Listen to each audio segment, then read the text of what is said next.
Email 101 by John Goodwin. This is an alpha test version. Your suggestions will be included in the beta test versions and in the final editions. This rough version is missing 8 out of 28 chapters and 1 out of 5 appendices. Copyright C. 1993 by John East Goodwin. All rights reserved. You may make and distribute verbatim copies of these course notes for non-commercial purposes using any means, provided this copyright notice is preserved on all copies. For information on taking the Internet Working course, contact John Goodwin. goodwin@adcalc.fnl.gov. Post Office. Box 6022 St. Charles, Illinois 60174, USA. 1 Email 101 if you like those little machines that give you 24-hour access to your bank account. You love the internet. I suppose there are still people who, given a choice, will go to a drive-through teller just so they can deal with a live person instead of a machine. But even those people will admit that it is nice to have the option of doing things for yourself, on your own schedule, anywhere. Do you remember what it was like before automatic tellers?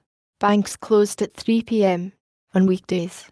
Each Saturday you had to guess how much money you would need for the following week. If you were wrong, you had to cash a check at a food store, and maybe buy something you didn't want. And if you were out of town, well, there were always credit cards. We don't do that anymore. I think many people go to the automatic teller because they like the privacy of handling their own business without having to explain it all to someone else. And we like the illusion of having access to our own account anytime we want. There are disadvantages to using an automatic teller card too. You may have to pay a fee each month, or even for each transaction, and you have to remember to deduct those fees from your account balance or you will bounce checks. But I'll bet you feel pretty competent using an automatic teller and don't lose much sleep worrying over the fees. This course is designed to give you that same sense of freedom and competence with the internet that you have with an automatic teller machine or the telephone. With the home computer, a modem, and communications software, you can connect to other computers over the phone line to exchange electronic mail, email, trade files, or search for information. Many of those computers are connected to the worldwide network called the Internet. Some few of them will, for a fee, let **U** connect to the Internet. From there you can dial any of 900,000 or more computers, send email to any of 25 million people, and access hundreds of free, informative services.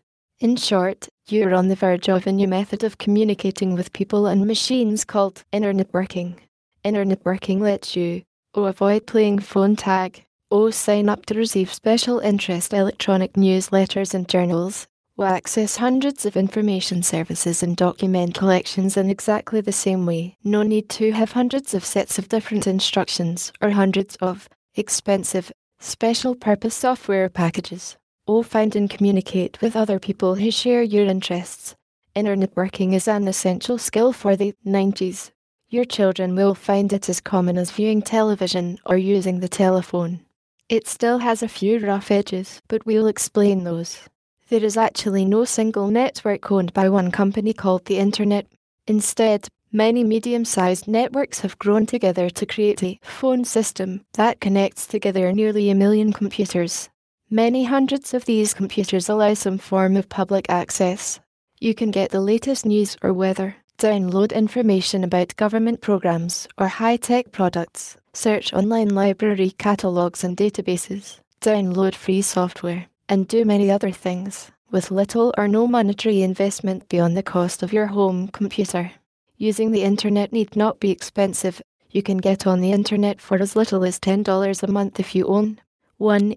A home computer, 2. A $50 modem, and 3. Some communications software, under $100. There are more expensive ways to connect to the internet, of course. These ways make sense for businesses or organizations that make heavy use of the network. But in this course we will discuss methods that cost in the $10 minus $40/month range. These methods are suitable for exploring the net after hours and for casual use. We will provide some basic information about more expensive methods of connecting. Appendix C. so that you can make informed decisions if your networking needs should increase in the future. Internet working well means mastering a whole host of skills. Connecting two computers together using the internet is just the beginning. You have to learn methods for transferring information from the remote computer to your own. This is a complex task that may involve using a file transfer protocol and compression techniques. Because the information world is so vast, your biggest problem will most likely not be connecting to the internet. It will be finding what you want. Thus, this course covers not only the mechanics of making a connection and transferring files, but techniques for locating material as well. And of course you will want to be savvy about the costs of different connection methods. This means estimating whether it will cost you more per megabyte to transfer the information or to have it faxed to you by a friendly librarian. This course is intended for the general public, students, business persons, librarians, teachers, writers, journalists, in fact anyone who needs to find information and communicate with others. Whether you're researching a paper, writing an article, or trying to get technical information on a product, you will use these techniques over and over. Chapters marked with an asterisk are omitted from this edition. Course Contents 1. The Past and the Future of Internet Working. 2. What is the Internet? 3. How do I connect to the Internet? 4. Who pays for the Internet? 5. Internet Basics. 6. Getting on the Internet Step by Step. 7. Programs and Pictures. 8. File compression methods for faster transfer. 9. What to do when you only have email. 10. Employee development. How to get your employees internet working. Part the second. Special concerns. 11. Special for businesses. 12. Special for students and their parents. 13. Special for writers, journalists, publishers, and printers. 14. Special for elementary and high school teachers. 15. Special for librarians. 16. Special for scholars. 17. Special for churches, synagogues, and mosques. Part the third. Research, organization, and writing. 18. Research methods. I. Basic navigation methods. 19. Research methods. The second. Usenet newsgroups. 20. Research methods. The third. Advanced techniques. 21. Organizing information. 22. Information structures. 23. Boolean logic. 24. Writing for an internetworked world. Basic problems. 25. Writing for an internetworked world. Getting through to your audience. Part the fourth. Resources. 26. The Internet Address Book. 27. Bibliography. 28. Glossary. Appendix A. Computer hints for the really green. Appendix B. Using a modem. Appendix C. Technical details of an internet connection. Appendix D. Just enough Unix. Appendix E. The 10 best things to get if you only have email. Less than. Chapter 1. More than the past and future of internet working. There is an old-fashioned way to connect with other computers and share information, and there is a modern way. It is helpful to compare the two methods briefly in order to make contact with methods you may already know and to show off the advantages of using the internet. The old-fashioned, 1980, method of making contact with other computers is through a bulletin board service, BBS. Bulletin board services grew up in the late 70s as a method for sharing software, talking, playing games, etc. with the personal computer. They range in size from small special interest bulletin boards with a local following to giant national boards like CompuServe, Genie, and The Source. You access a bulletin board with a modem and communication software by dialing a telephone number. Of course, if you don't live in the local area of the BBS, you have to use a long-distance carrier. This may add a couple dollars per hour to the connect fee. The basic services offered by a bulletin board and by the internet are similar. 1. Access to a host computer, Internet Telnet command. 2. File transfer capability, Internet FTP command. 3. The ability to contact other BBS members individually, Internet email. 4.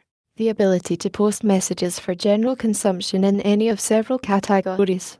Usenet newsgroups. The difference is that whereas each BBS has its own dial-up procedure, menu interface, file transfer methods, billing policies, and so on, the Internet uses one method for all computers in the world. The savings in terms of the learning curve is staggering. Once you know how to use anonymous FTP, you know how to get information from hundreds of providers. It is like the difference between using the postal service or using a special courier for each person you write a letter to. Once you know how to address the envelope and put the stamp on, you can write anyone. The internet has the added savings that any communication software you buy for it works with all providers. You do not have to buy or customize special software for each information provider. Thus, you can use one familiar graphical user interface, Windows program, to connect with any computer.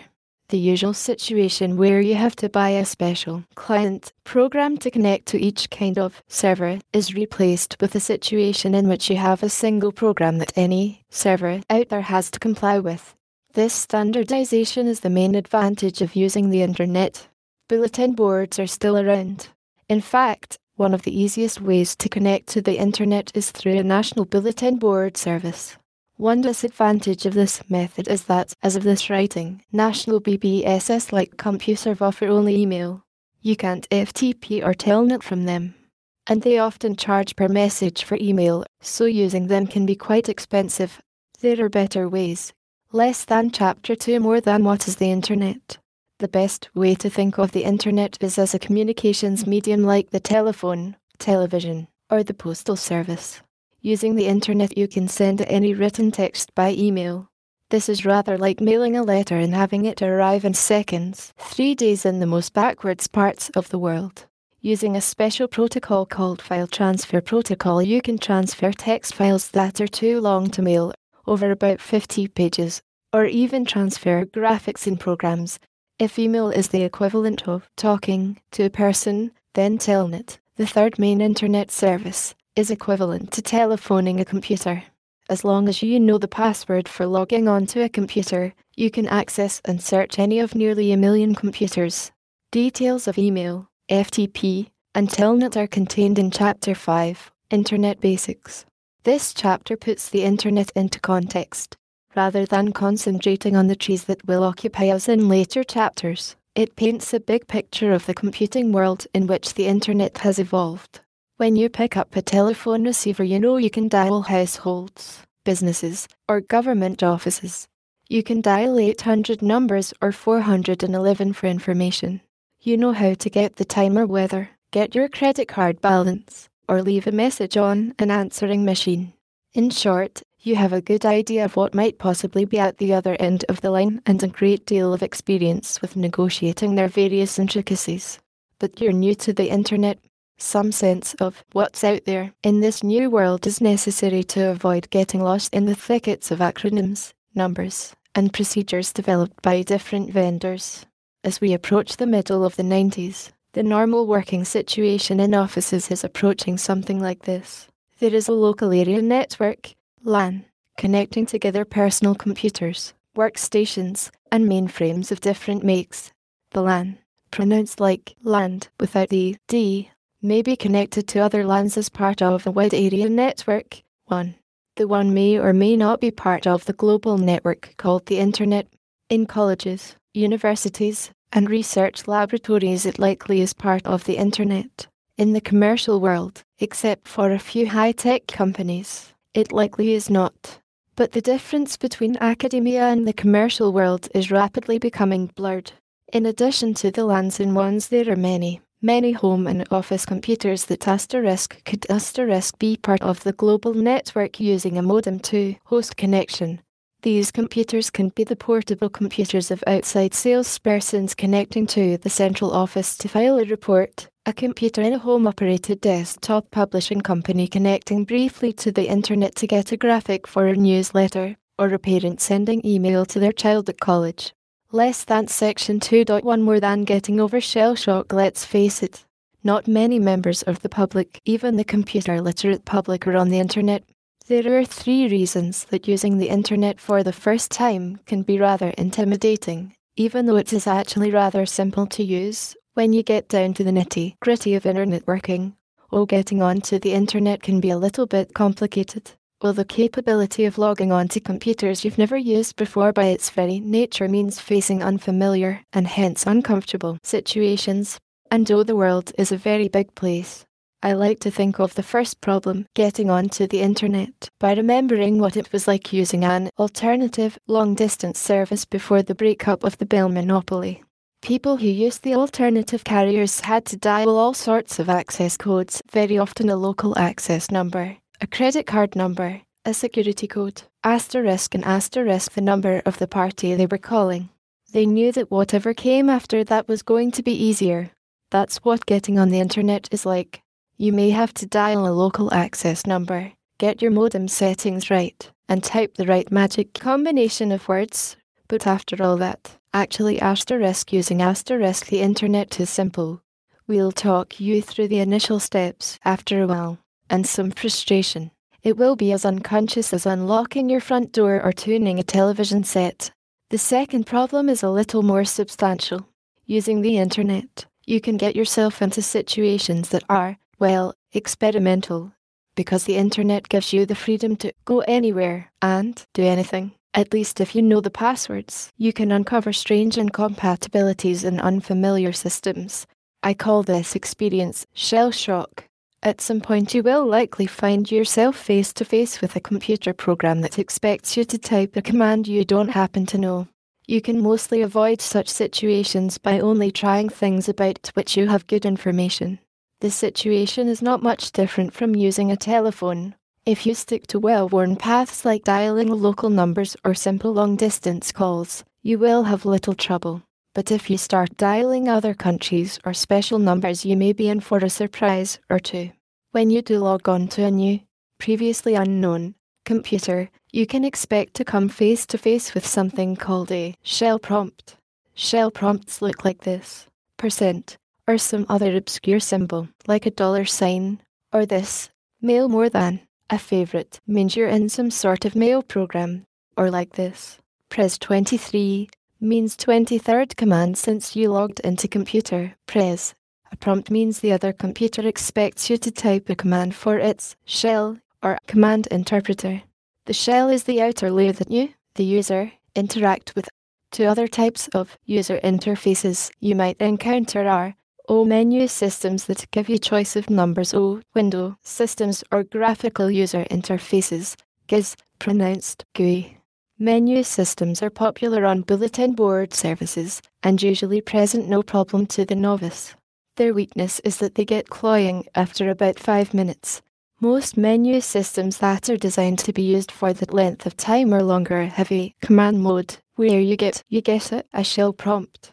Even windowing systems, if you have one of these, very often give you a window that emulates a terminal, i.e., that gives you a shell prompt inside. So, you see, in each of the 3 common user interfaces, command line, menu-driven, or graphical user interface, you will likely encounter, at some time in your life, a shell prompt. Advice on things that will likely work to get you started is given here in Appendix A. Some experience of other kinds of computers, especially computers that use the UNIX operating system, is useful. Some tips about using UNIX and other operating systems you may not have encountered before is given in Appendix D. If you do get stuck, whether by being experimental or just by accident, it is helpful to remember a few points. You can always disconnect from remote service by using your communication software to hang up. If the computer gives you a strange symbol like a $sign or a $sign and just sits and stares at you, you can try help or to try to find out what the computer expects, or else try exit, quit, buy, log off, or something similar to return to where you were before. Many times, when you log on to a system, you will get instructions on how to get further help or how to escape back to your own system. You should remember these or write them down. As a last resort, exit the communications program and all other active programs, and shut off your computer, turn off your modem, and disconnect it from the phone line. Be sure to do these steps in the order prescribed. It is unwise, though tempting, to simply turn your computer off and on, or to pull the plug on your modem with your computer running. More suggestions for the inexperienced are given in Appendix A. The final hurdle to using the internet is that the world, even the world of the internet, is indeed a very large place. When using the internet, you have to decide, where to go, what information you want, and where it might be, and how to get to it, and get it back home intact. For a system as vast as the internet, these are hard decisions. Often, the only strategy that works is to explore and try different things. This course is designed to get you over the initial hurdles, give you a fair grounding in methods that work, and point you in the right direction. The exploration is up to you. As an initial orientation, we describe the 3 worlds of the known internet in the next section. Less than section 2.2 more than the 3 worlds of the known internet. The internet, like ancient Gaul, is divided into 3 parts. These parts are not so much territories as worlds, each with their own sets of assumptions, favorite dialects, and favored equipment. We may conveniently refer to them as the PC world, the Unix world, and the mainframe world. Here's a dossier on each of the 3 worlds. World, personal computer, PC, typical equipment, IBM PC and clones, 85%, Macintosh, 15%, conventional operating systems, MS-DOS, OS/2 windowing systems, Windows, Mac OS typical size, PC, $1,000 to $5,000 typical, few $100 used, clientele, mixed business, home users, just about everybody world, mostly Unix, workstation typical equipment, Sun workstation, VAC stations, other vendors conventional operating systems, Unix, 2 major dialects, VMS windowing system, X Windows typical size, workstation, $5,000 and up, clientele, engineering/scientific users, more and more businesses world, mainframe or mini-computer typical equipment, IBM, various, digital equipment VAXs conventional operating systems, VM, VMS, Unix windowing systems, X Windows, if available typical size, mini-computer or mainframe, $10,000 to millions, clientele, big business, universities, government. The neat picture of 3 worlds is distorted somewhat by a tendency for each of the worlds to have 2, or a few, major options, either in choice of equipment, operating system, or vendor. So, for example, the PC world is split into 2 camps, the MS-DOS people and the Mac people. Similarly, the Unix world is split into the BSD workstations and System V, i.e. 5 workstations. The 3 worlds are reflected somewhat in networking. The internet is dominated by many computers and workstations running Unix and VMS, with an ever-increasing influx of PCs running MS-DOS and Macs. Machines running other operating systems often put a Unix-like foot forward, so the user can almost believe he or she is dealing with Unix machines. There is a certain sense that the Unix software is the standard for the internet. Software tends to appear on Unix machines first and then be ported to other machines. What makes it possible for all these disparate machines to talk to each other is the Internet Protocol, known more formally as TCP/IP, for Transport Control Protocol/Internet Protocol. TCP/IP can be thought of as a set of rules for 2 computers to use when they communicate with each other, even if they are not from the same vendor. We are used to thinking of computer systems as having software and hardware, but it is closer to the truth to say that complicated systems like the internet have many levels. In the case of the internet, as many as 7, ranging from very software to very hardware. Each level has its own set of rules, called its protocol. The TCP/IP protocol belongs to 2 of the middle levels. At the moment, the most common protocol for the 2 most very hardware levels is Ethernet. Looks rather like the coaxial cable used for cable TV, while the very software levels are completely dependent on the vendor. In fact, it is this profusion of levels which lets the internet work on just about any kind of hardware and with software from many different vendors. Anyway, the internet grew up as several medium-sized networks, all having different very hardware and very software, but using the TCP/IP protocol for their middle layers. were connected together. Two of the first, and biggest, NITs to adopt the Internet Protocol were ARPANET. Internet was first designed for this one, the network for what used to be called ARPA, the Defense Advanced Research Projects Agency of the U.S. Department of Defense, and NSFNet, a network connecting universities and government laboratories for the U.S. National Science Foundation. These and other large networks form the backbone of the Internet, but today there are hundreds of smaller nets hooked onto the backbones. They're asterisk big networks that don't use TCP/IP. For example, in the context of IBM mainframes at large universities and research institutions, BitNet, the because it's time network, emerged. This large worldwide network does not use the Internet Protocol. BitNet can be reached from the Internet through special translators called gateways, but it is definitely a different network. Occasionally one encounters problems that can be traced to this fact. Less than Section 2.3 More than the future of the Internet. The future of any technology is difficult to forecast, and I do not profess to know what the future holds for the Internet.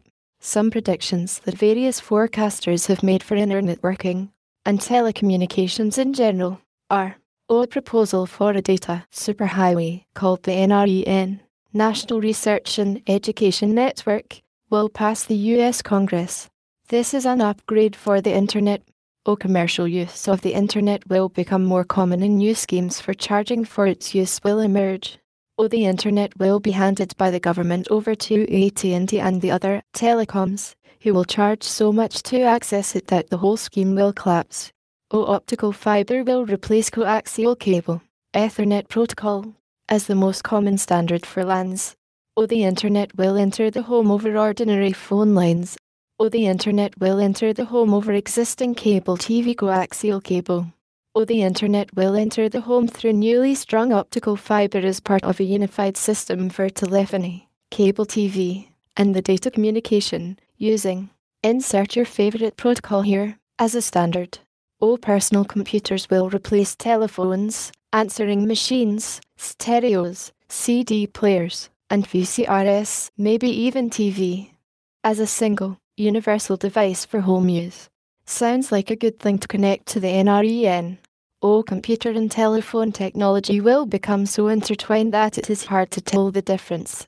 One product, already on the market, is described as a handheld, alphanumeric pager, an extension-compatible computer with a backlit screen and to type the third slot, a fax/modem, a cellular and landline phone, and a voice recorder. You're welcome to believe all or none of these predictions. Less than Chapter 3 More than How do I connect to the Internet? Connecting to the Internet involves several steps. 1. Getting your modem and communication software working together. 2. Connecting to a provider over the phone lines, or a LAN. 3. Using Internet services. For the first step you will have to rely on the manuals that came with your modem and software.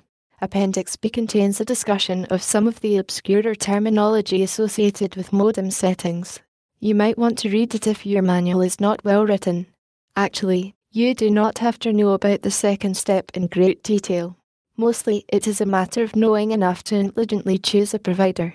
Each provider will have a specific set of steps, modem settings, access numbers, passwords, etc., that you need to follow in order to get from you to the provider. Don't lose hope. Once you get there, you've finished the hardest part. Chapter 6 contains very explicit instructions for connecting to one particular service, Delphi. Step 3 is the subject of the rest of this course, what you can do once you're on. The basics are discussed in the next chapter. Less than Section 3.1 More than connection methods. In theory, there are 3 ways to connect to the Internet from a personal computer or workstation. 1. Your PC may have a direct connection. This means that it is part of a local area network, LAN, that is in turn connected to one of the component wide area networks of the Internet. Your computer will have its own Internet protocol, IP, address. This type of connection is common in offices, especially of high-tech firms, but definitely not for home use. 2. You may have a connection to a host computer that is directly connected to the net. If you can use a modem to connect your home PC to the mainframe at the office and the mainframe is on the net, Then you can get an internet connection that way. But what if your office doesn't have a mainframe on the net? You can still subscribe to a service that makes a host computer available to the public. This is presently the cheapest and most common method for public access to the net. 3. There is a connection method in between cases. 1 and 2, called a serial line internet protocol, SLIP, connection. You dial up a special host computer, just like case 2, called a SLIP server. The difference is that the SLIP server gives you a temporary IP address and talks to your computer using the internet protocol. This requires your computer's software to speak SLIP. Your computer thinks it is using case 1, even though your actual connection is closer to step 2. The advantage of fooling your terminal into thinking it has a direct connection is that it can use all the fancy, free software developed for computers with direct connections. The software for a SLIP connection is being built into all new communications software. If you just bought or upgraded your software, you probably have SLIP capability already. The catch: SLIP is too slow on a cheap 2400 baud modem. But if you buy a fast fax modem, it works fine. That's one reason that a $350 fax modem is a good investment. It is fast enough for SLIP and gives you the ability to send and receive faxes as well. SLIP technology is still rather new and somewhat experimental, so this discussion will focus on the old reliable method too. How do you find a service that will give the public access to the internet? Depending on where you live, you may have a provider you can call in your local area code. If not, then most of your problem will be finding the cheapest way to make a long-distance phone call. This book does not have a list of providers, since such a list will get out of date rapidly. Instead, it gives you one cheap way to get on the internet, then gives you instructions on how to find out who the providers are and what their rates are. I would rather teach you how to look out for yourself than just give you some outdated advice. This method also has the advantage that one set of instructions works for everybody.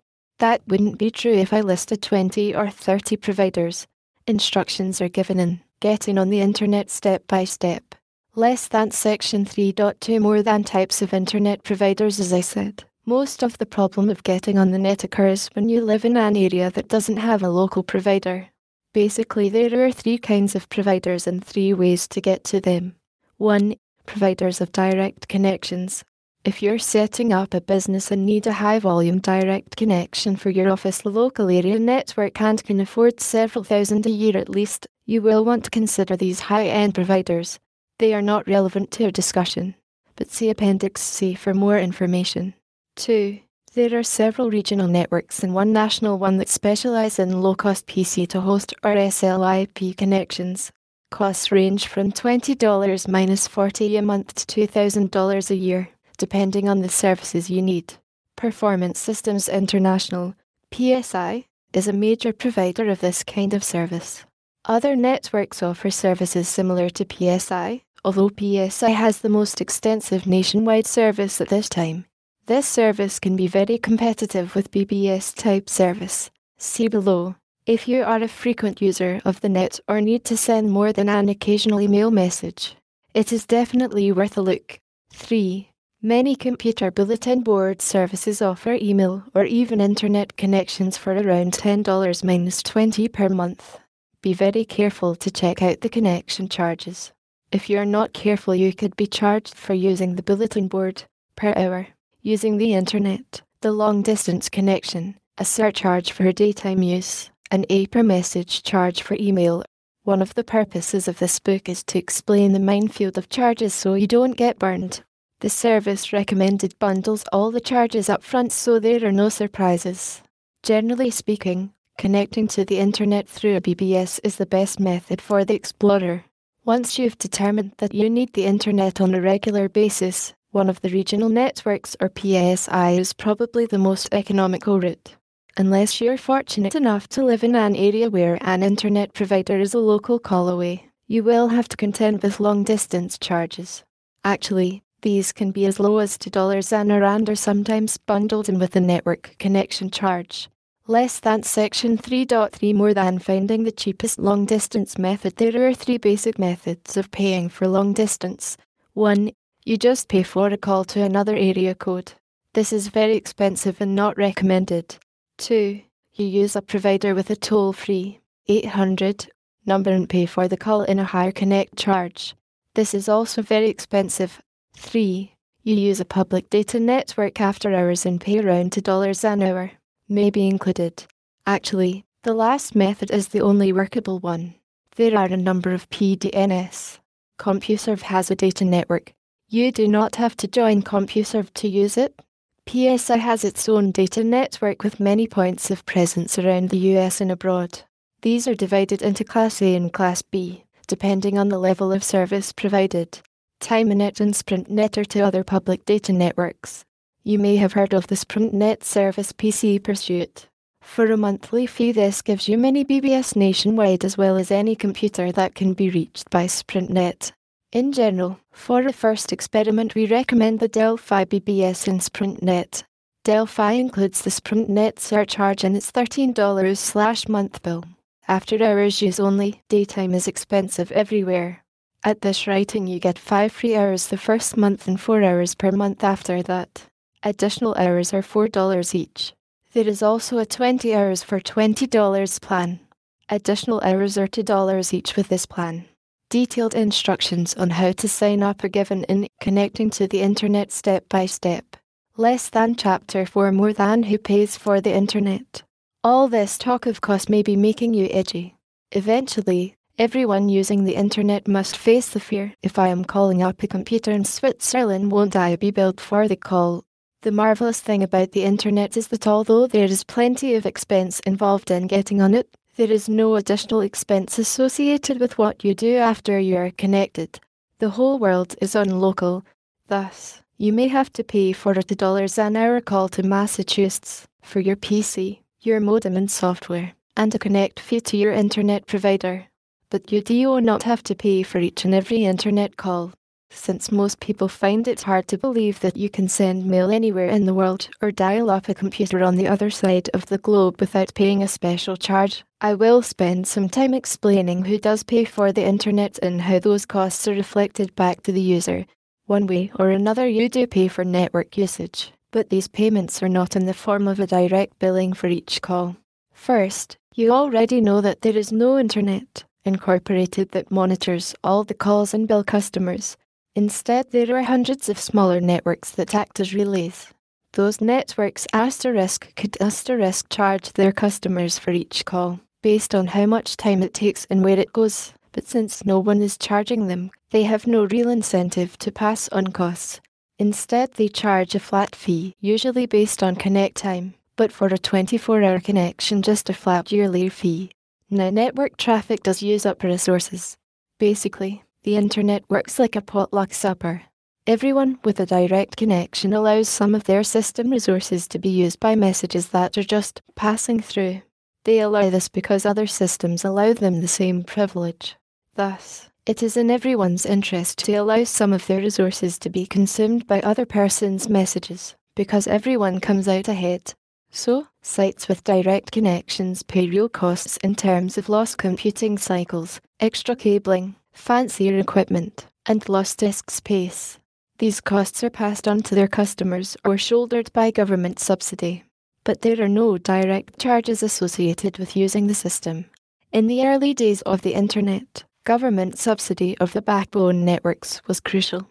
The backbone was built with government funds, and it was government funds that paid for the extra equipment needed by the universities and laboratories that carried more traffic than they generated. With the development of commercial nets, alternatives to the government-sponsored backbone arose. The government subsidy is still important, but becoming less so every year. So, the short answer is that you pay for the network. You either pay your provider a flat fee or you pay as a taxpayer for government-subsidized network resources. Most of the cost you actually see will be in your own equipment, the cost of placing a phone call, and whatever your provider charges you. Less than Chapter 5 More than Internet Basics. We've talked a lot about the internet, but how do you actually use it?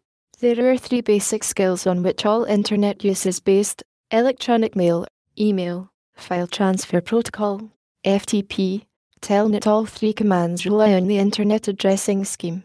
An Internet telephone number of another computer is its Internet protocol, IP, address, a number that looks like this. 225.225.12.38. This form, called dotted decimal, is still required by some computers. But, to make IP addresses easier for humans, this telephone number has another form which is easier to remember. Hoople.usn.edu. This means that computer node named Hoople is located at the University of Southern North Dakota. The last component, .edu, means that the institution is in the educational domain. Other domain names look like this: .edu, educational institutions.gov, government, research laboratories and .com, commercial businesses.org, non-profit organizations.mil, military installations. In addition to these domain names, there are many two-letter country codes, e.g. .ca, Canada.jp, Japan UK, United Kingdom.us, United States and many more. To send electronic mail to someone over the internet, all you need to know is their username or handle. This is followed by an @, the node name, and any domain names. Thus, Joe at lockheed.chi.dil.us denotes a private citizen in Chicago, Illinois. In the US, Joe's computer is called Lockheed. As another, real example, president@whitehouse.gov is the email address of the US president. In the examples that follow, we will give details for a typical character-oriented computer. Windowing systems with menus, dialog boxes, and so on will hide many of these details, but they are happening behind the scenes. Also, once you are connected, you may be faced with an old-fashioned command line system. Less than section 5.1 more than electronic mail, email. The details of using the mail system depend on your system, but basically it looks like this. %mail less than enter the mail program with the MAL command, or whatever more than welcome to mail, version 99.3. Mail more than send to president@whitehouse.gov cc, vice.president@whitehouse.gov less than or return if you don't want a carbon sent to anyone more than sub. I'm on internet, type your message. Control-Z to exit bill. I just got my internet connection today. My address is pdq@hoople.usn.edu. Give my best to Al. PDQ less than section 5.2 more than telnet. In addition to using an internet address to send email, you can use it to call a computer. This is rather like dialing up a computer with a modem, except that the local computer, the one you called with your asterisk modem, is calling up the remote computer, your PC or Mac, more than local computer, more than remote computer. The example assumes that home more than is the shell prompt given by your local computer and that % is the prompt given by the remote computer. See section 2.2 on shell prompts. So remember, you don't type them. Home more than telnet hoople.usn.edu less than type this on your home computer more than welcome to node Hoople. Now running Opus 2.0 username, PDQ password. Last login 23 hours, 14 minutes and 55 seconds 15 June 1752. You have mail. % less than. Now type whatever commands you like until. More than % log off session with hoople.usn.gov terminated at 21:19. Home more than. This method of connecting to another computer is called telnetting. In effect, you have used the local computer to telephone the remote computer. You can now do anything on the remote computer, with certain restrictions you could do if you were actually logged on. Special problems with telnetting. Sometimes telnetting will put you into a menu-type program or even a screen-oriented program. A special problem here is getting the other computer to recognize what type of screen you have. Since most communication software emulates a terminal, this amounts to telling the other system what type of terminal your communication system is emulating. E.g., on a UNIX system you might type %set term VT100 to tell the other system that your communication software thinks it is a VT100 terminal, a very common choice for emulation programs. If you don't get this exactly right, your telnet session will sort of work. It's probably not worth spending a lot of time on this problem for a brief contact with the other computer. If you're going to work on the remote computer every day, however, you will want to get it right. Most flaky behavior can be traced to this problem. Less than Section 5.3 More than File Transfer Protocol, FTP. It is easy to transfer files over the internet using a special protocol called FTP. FTP takes the place of programs like Xmodem or Kermit that may be familiar to you if you use a bulletin board service. Now, you might ask, if FTP transfers a file, what is the difference between sending email and FTP? Why prefer one over the other? First of all, FTP avoids certain restrictions on the type of file sent. In particular, you can send binary, non-text files like programs and pictures, and you are not restricted to any particular length, as is often the case with mail programs. Not only that, with FTP you can browse a directory of files before choosing one. You can move up and down the directory hierarchy and list files, looking for the one you want. Finally, FTP lets you get places that you may not have an account or a friend to send you mail. The method for doing this, called Anonymous FTP, is described in the next section. There are several hundred anonymous FTP sites worldwide, with large collections of programs, text files, and graphics. Anonymous FTP is the internet equivalent of publishing, a very important topic indeed. Less than Section 5.4 More than Anonymous FTP further facility with Anon. FTP requires a little knowledge of the Unix operating system. See Appendix D for an introduction. Less than Chapter 6 More than Getting on the Internet step by step. This course takes a different approach too. Rather than in particular, you should contact the following for information. Step 1. Sign up with a provider. Example Delphi. To get on the internet you need 1. A home computer. 2. A 1200 or 2400 baud modem that understands AT commands. Hayes command set compatible. 3. Communications software. And 4. A credit card. This example assumes that you're signing up with the bulletin board service Delphi. Delphi has no commercial relationship with the author. It was chosen for an example because its rates are typical of the low end of the market. It offers nationwide service. It includes after-hours access by SprintNet in its basic fee, and because at this time it offers 5 free hours of internet access to new subscribers. You should definitely consider other providers. You can get information about other providers once you're on the internet. In fact, that will be one of your first steps below. 1. Set your modem to 2400 or 1200 baud, 8 bits, no parity, one-stop bit, full duplex, local echo and autoline feeds of XON/XOFF1, VD100 emulation. See the manual for your modem, the manual for your communications software, and appendix if you need help. Don't worry if some of the options are missing. Usually, for example, full duplex implies the local echo off and vice versa, so your software may not list these as separate options. 2. Use your communications software to issue or type directly to your modem the command ATDT1 800 365 4656. If you have a pulse dial phone, you will use ATDP instead of ATDT. 3. Delphi will give you explicit instructions, but for reference they will look like this. A. Make sure it is after 6 or 7 p.m. or on a weekend, unless you want a $9 surcharge for daytime access. B. Dial your local SprintNet access number, local call, at 123 4567. C. After connect 2400, type D. D must be capital. D after terminal equals, type IE. Carriage return. E. At the sign type at C. Delphi F after username. Type username, your username password. Open Sesame, type your own username and password of course. 4.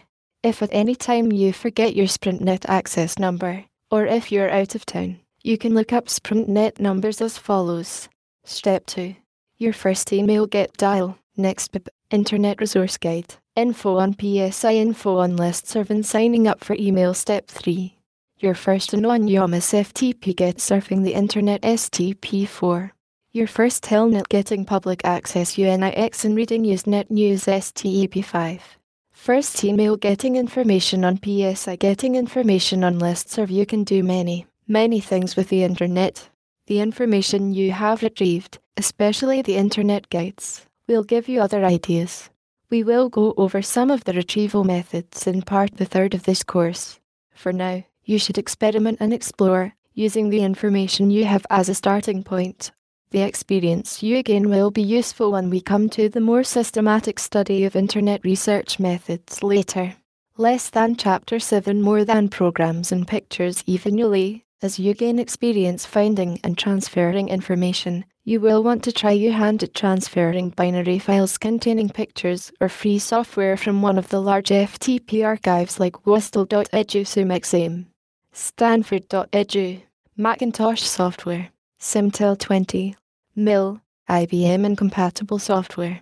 In fact, some of the first software you will want to get is software for compressing and uncompressing files. See next chapter. Processing graphics, image files, and perhaps some games.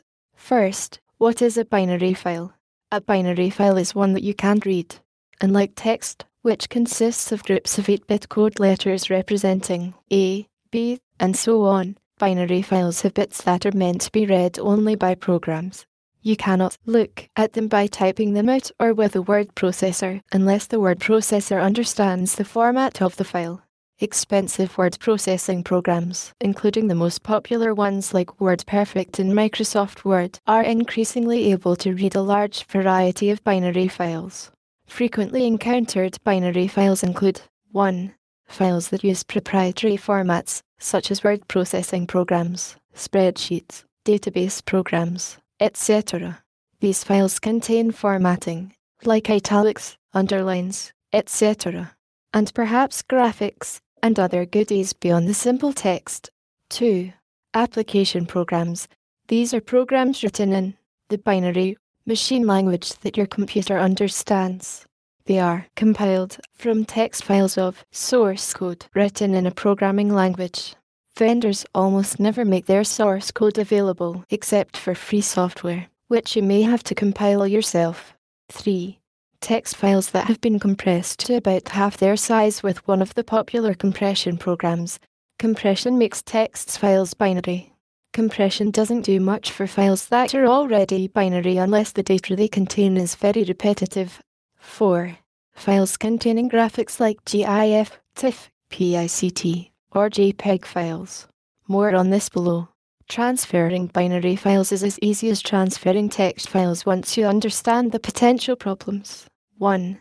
Most FTP programs start you out in TEXT mode. This means that text files are * translated * when they go from computer to computer on their way to you. This is fatal to binary files because their bit pattern has nothing to do with the groups of 8 bits that make up text. 2. Even text files have slight compatibility problems because the three worlds, IBM, Macintosh, and UNIX, use a different control character to represent return, enter, or new line. Translation between the different dialects is handled automatically in TEXT mode transfers. It is also the main reason why text files cannot be transferred in binary mode. The two control characters involved are called line feed, LF, and carriage return, CR, IBM PC incompatibles, Macintosh and VX, Unix. 3. As mentioned above, text files are often compressed to save space. This means that you need a program to uncompress them before you read them, and that you have to transfer them in binary mode. The most common compression programs and common file extensions are IBM PC incompatibles, XZIP and CONZIP, ZIP, Macintosh, Stuffit and Unstuffit archives, .zip, Unix, compress and uncompress, .z, and tape archive, .r, with both together being most common, .r.z or .taz. Note capital Z. UNIX also has the xzip/gunzip command pair. XZIP files usually have the extension .z, *small *z, or .tgz if they are also tape archive files. Fortunately, you can usually find free software for your computer that will uncompress formats from other computer models.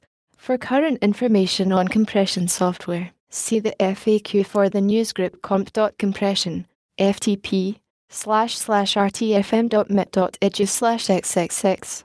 4. Conversely, sometimes binary files are converted to a sort of ASCII that looks like gibberish so that they can be mailed or transferred into ext mode, but again you need a program that translates them back to binary.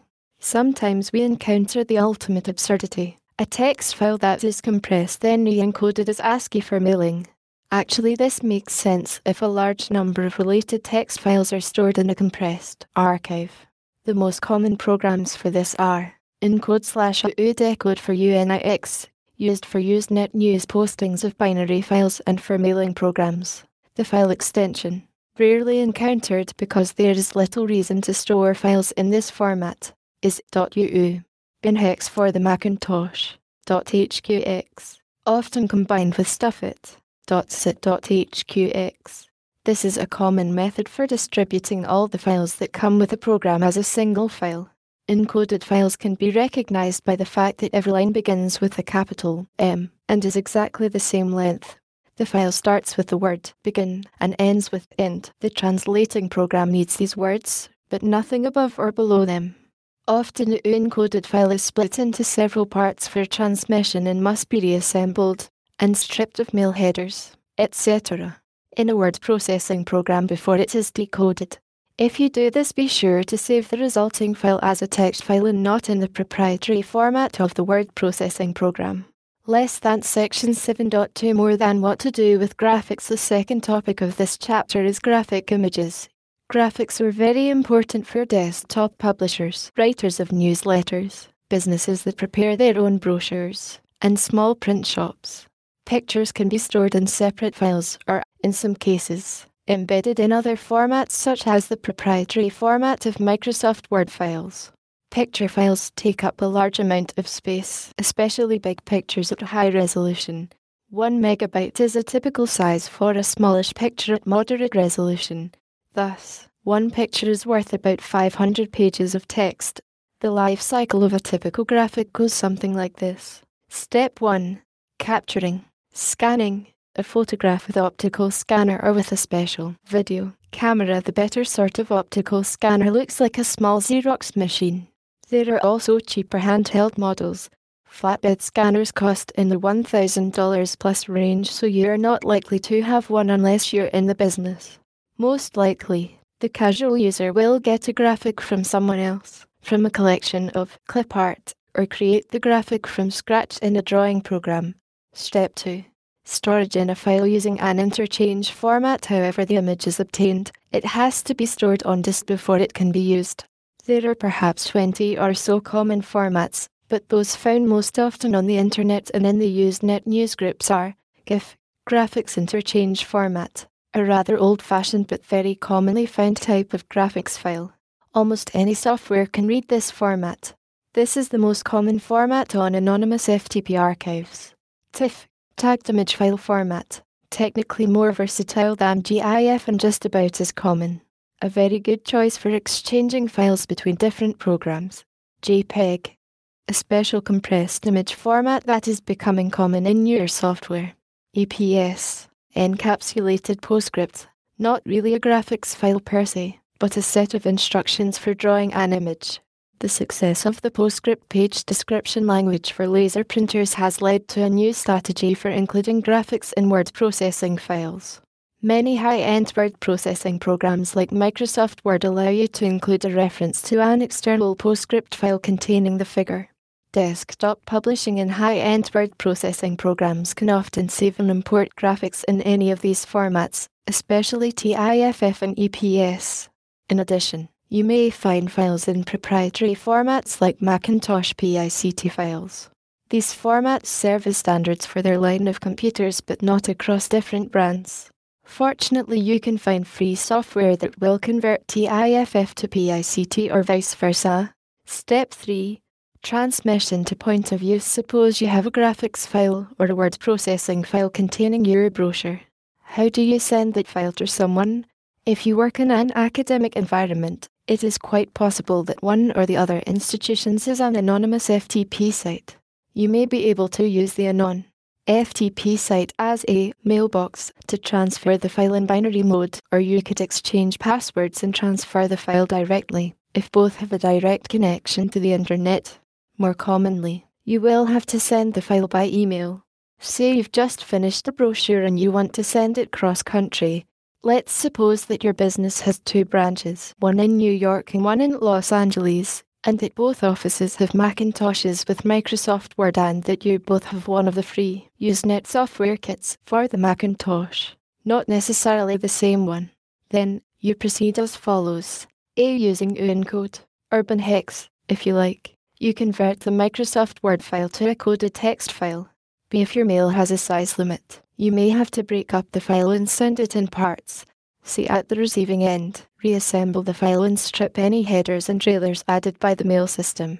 The file should look like begin end and be saved as a TEXT file. D. Run a udecode, Urban Hex, and recover the binary file. E. Run Microsoft Word, open the binary MS Word file and print. There may be one slight glitch. Macintosh files have 2 parts, A. Resource part and A. Data part. The resource part contains such information as the name of the application to run when you click on the file and how to draw the cute little icon pictures. Some of the simpler programs do not encode the resource part, so you may get a generic document that you can't open by clicking on it. The infamous application busy or missing message. That's okay. Open it from * within * Word and then save it as a Word document. It should recover the missing parts and get smarter software. Certainly this procedure is complicated and you might want to do a dry run before you try beating a 5 o'clock deadline, but the capability of transferring a computer file cross-country in seconds can be crucial to a business. The fact that it can be done with free software and a casual $10/month email connection is astounding. Play around and learn to do this. In the future, printers may commonly accept submissions by email or by direct transfer over telephone lines. Imagine not having to figure out how to keep your camera ready copy dry on a rainy day or having to rush across town minutes before your deadline. STEP4. Image enhancing and or color separation. One of the great advantages of having a graphic in a computer file is that you can use free software or shareware to play around with the image. Cropping, rotating, stretching, zooming, and so on are all common. In addition, you can convert color to black and white or grayscale, enhance the image, make halftones or color separations, and even play with the spatial frequency spectrum if you want. Color separations are the 4 images needed by printers. Separate ones for cyan, yellow, magenta, and black ink. Step 5. Importing or embedding in a word processing or desktop publishing program. Once you are happy with the picture, you import it as a graphic into your DTP or word processing program. If your program reads the format the picture is in, this is easy. If not, you will need to get free software that converts from the format you have to the one you need. This process is very experimental. I've found that I have better results converting from an obscure format to a standard and common format like GIF or TIFF before converting to a proprietary target format. This is even true if the software says it reads the obscure format directly. Step 6. Printing on a laser printer or other equipment. If a graphic is not solely intended for display on a color monitor, like a slide presentation, it must be printed out. And there it is. Your picture in print. Less than Chapter 8. More than what to do when you only have email. The very first thing to do is to get information on getting a better internet connection. But barring that, there are many reasons that you might need to know workarounds that only require email. You might be stuck somewhere, like work, where there is no internet access, or you could be borrowing access from a friend. Since internet working is about communicating with others, in many ways this is the most important chapter in this course. First, we consider methods for less than section 8.1 more than FTP by mail servers less than section 8.2 more than Archie by mail less than section 8.3 more than mail servers and full servers less than section 8.4 more than mailing lists and how to find them less than section 8.5 more than email to fax. Fax is not as useful as email, except in regard to one thing. Less than section 8.6 more than the top 10 fun things to get by email list. Now that you know the techniques, try getting some of the things on the top 10 list in Appendix C less than chapter 9 more than employee development. How to get your employees in networking. This short chapter contains a little advice on how to learn about the internet. It should be clear from the preceding chapters that learning how to use the internet is a survival skill for many businesses. Effective use of the electronic medium saves employee time lost in phone tag, lost messages, and the 3-day time delay of surface mail. Avoid circuitous means of transferring data like printing a document, faxing it, and then keyboarding the data at the receiving end. Allows businesses and individuals to self-publish and distribute their work efficiently, whether or not the text or the graphical appearance is primary. Provides access to information, allows communication and distribution of documents in a single, uniform fashion. It should also be clear that networking is not yet a smooth, easily learned process. It requires knowledge and skills that are not presently taught anywhere except on the internet itself. The next section discusses specific needs of different segments of people. The final section contains a fairly systematic exposition of the methods and skills needed to network effectively. But far from representing these sections as the last word on the subject, I would like to stress that the only way to learn networking is through undirected exploration of the internet. This means you have to let your employees play, at least on their own time, play with programs, play with anonymous FTP, and play with Usenet News.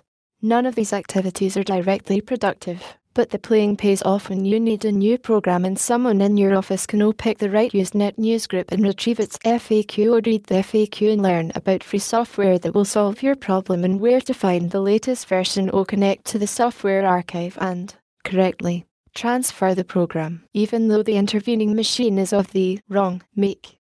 Properly decompress and install the software.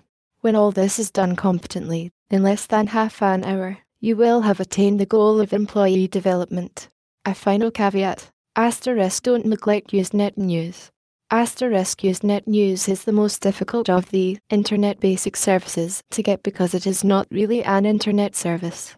It is commonly found on Internet computers and commonly transmitted over the Internet, but it does not fit into the email FTP telnet scheme of things. If your Internet provider does not provide the news, you may have to ferret it out by 1. Getting an account on a public access UNIX system and 2. Learning to use UNIX. Command line UNIX is no easier than command line MS-DOS, but it is worth learning how to get on a UNIX system for the RN, read news, command alone. All you need to know to get that far, and more, is contained in Appendix D. Any guide like this will soon be dated in terms of information sources, techniques, and software. But Usenet is up to the minute. There, hidden among the many diversions of ALT, TOC, and SOC hierarchies, is the latest information on the computing environment of modern networking. In the opinion of this author, learning to use a news reader and reading the network news regularly is the single most important networking skill. The Usenet newsgroups or Dewey Decimal System of the True World Library. Information can be found in plenty elsewhere, but guides to information are rare and priceless, and the Usenet News is the guide to the Internet.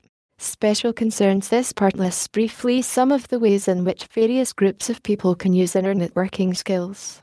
Less than Chapter 11 more than special for businesses. I wish I had better news for business use of the Internet. I wish I could describe hundreds of free services of interest to *business* and tell you how to use the Internet for profit. But it's not there yet. However, before you turn away with a sad but knowing smile on your face shaking your head over another unlikely technological dream, you've seen it before, consider this. The main potential of the Internet is as a communication medium. Is radio and television important to businesses? What about newspapers and magazines? or direct mail. Very few businesses make money by selling newspapers or operating radio stations, but many businesses use these media for advertising. You and your employees need to become adept at using this medium for the same reasons you've mastered layout of newspaper ads and writing form letters. It is very important to understand that the internet is not a broadcast medium, but more like the telephone or mail system. It specializes in contacting individuals one at a time.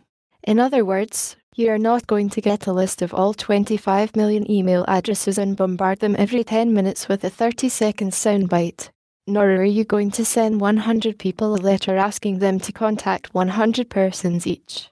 On the other hand, you might use the medium to contact the mailing list of your customers or self-publish a promotional brochure. The amount of commercial traffic on the internet is disappointingly small but important. Mostly this is for historical reasons. The backbone network in the United States, NSFNet, for National Science Foundation, has an acceptable use policy for traffic carried over it. This restricts traffic to messages that support the R&D effort of certain government laboratories and universities. Clearly, there is not room for commercial traffic if you're directly connected to the NSFNet.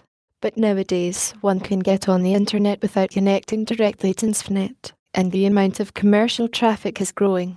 Don't overlook making product information and brochures available by email as well as by the postal service. Allowing customer support inquiries by email. Starting a mailing list for your customers or clients. Setting up a mail server to let clients get information about your product automatically without having to wait for you to log on. Required direct connection to the internet. Putting your product information on an anonymous FTP server requires that you have a full server on the net or find an FTP site willing to take the information. Surprisingly, there are, to my knowledge, no pay for advertising services that support mail servers or anonymous FTP sites.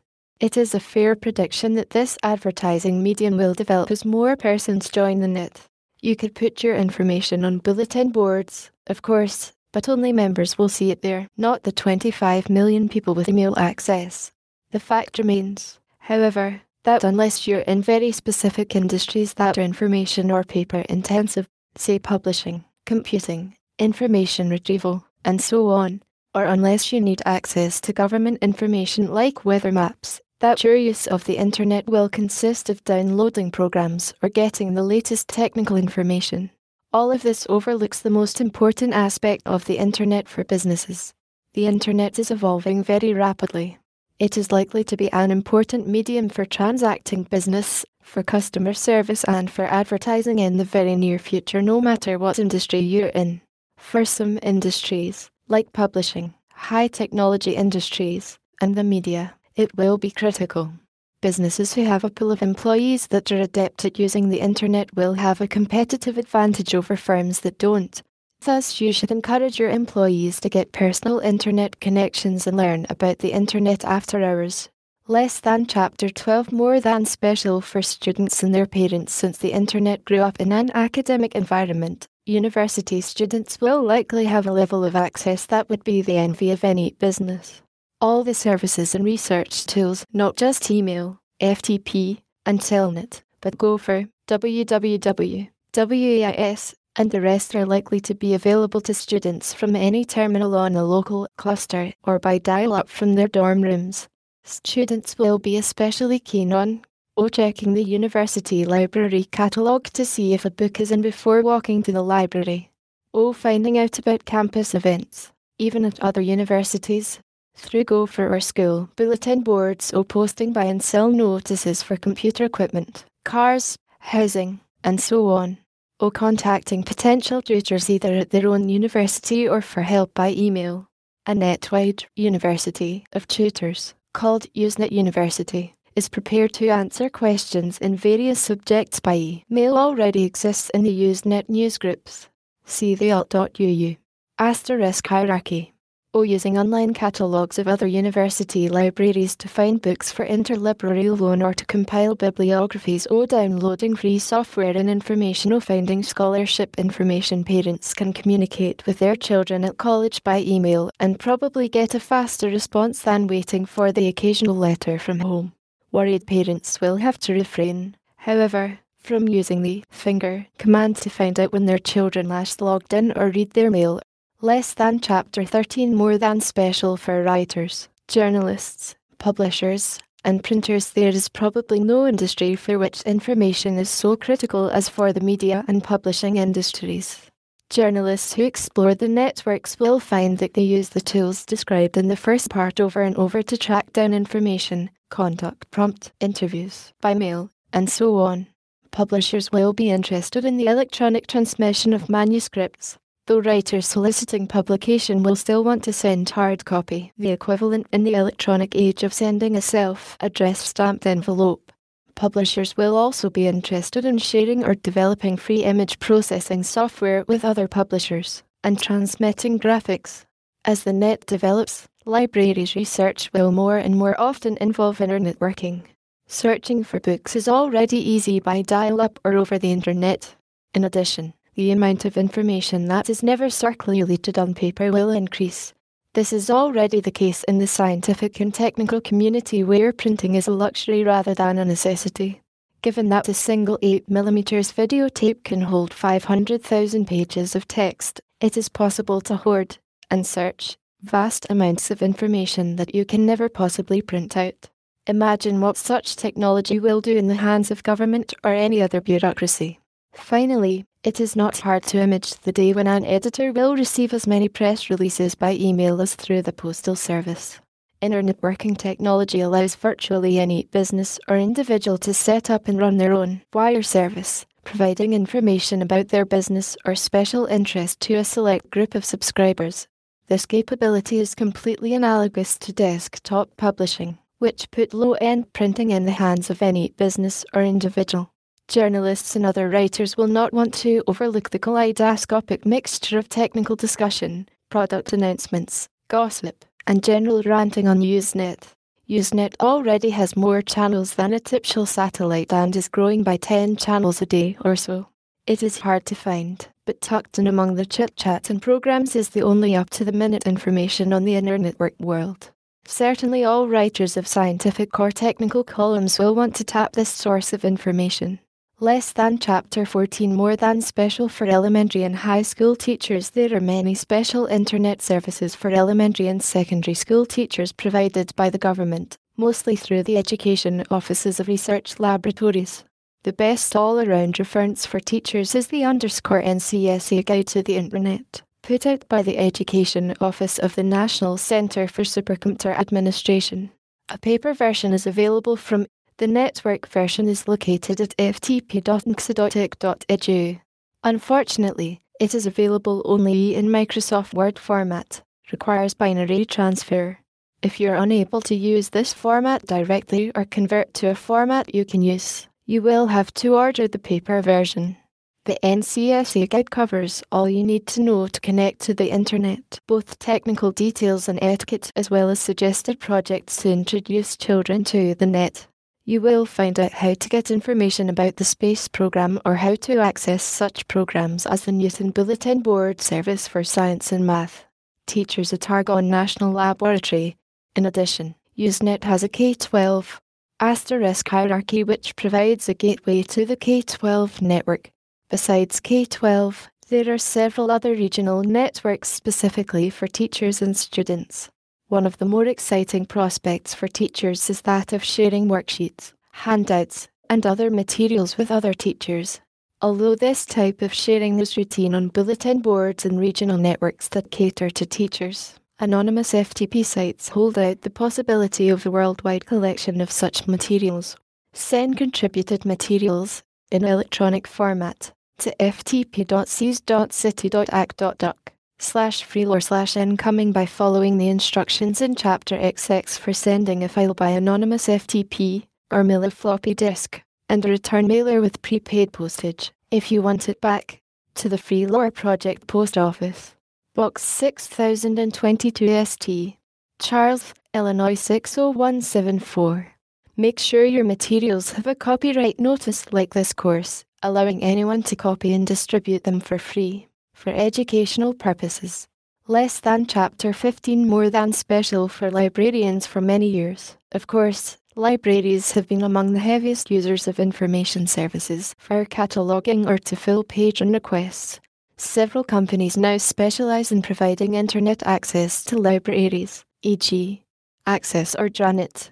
Libraries will increasingly use these services because they promise the following benefits: inexpensive access to hundreds of online library catalogs worldwide, uniform, and often cheaper, access to information services using Telnet rather than a host of special software packages, access to net-wide searching tools like WAIS, www, and Gopher, discussion by email with other librarians, conference reports and announcements, and so on. It is true, as one librarian said to me, that you can tell that librarians didn't set up the internet. The archives group piecemeal and their contents are far from uniform in quality. In addition, the whole internet is so vast it probably can't be catalogued. Nevertheless, rough and ready tools and customs have grown up to provide some sort of access to the information that is out there. There is a great deal of work to be done by librarians that will doubtless keep them employed into the next millennium. The main boon to librarians is the hierarchical organization of the net into nodes, directories, and subdirectories. These provide an implicit and universal call number to everything in the electronic world The day is not far away when a cross-reference like co.docs.act.uk/pub/historical docs/political/US/constitution will be as common as a bibliographic citation or C reference in a card catalogue.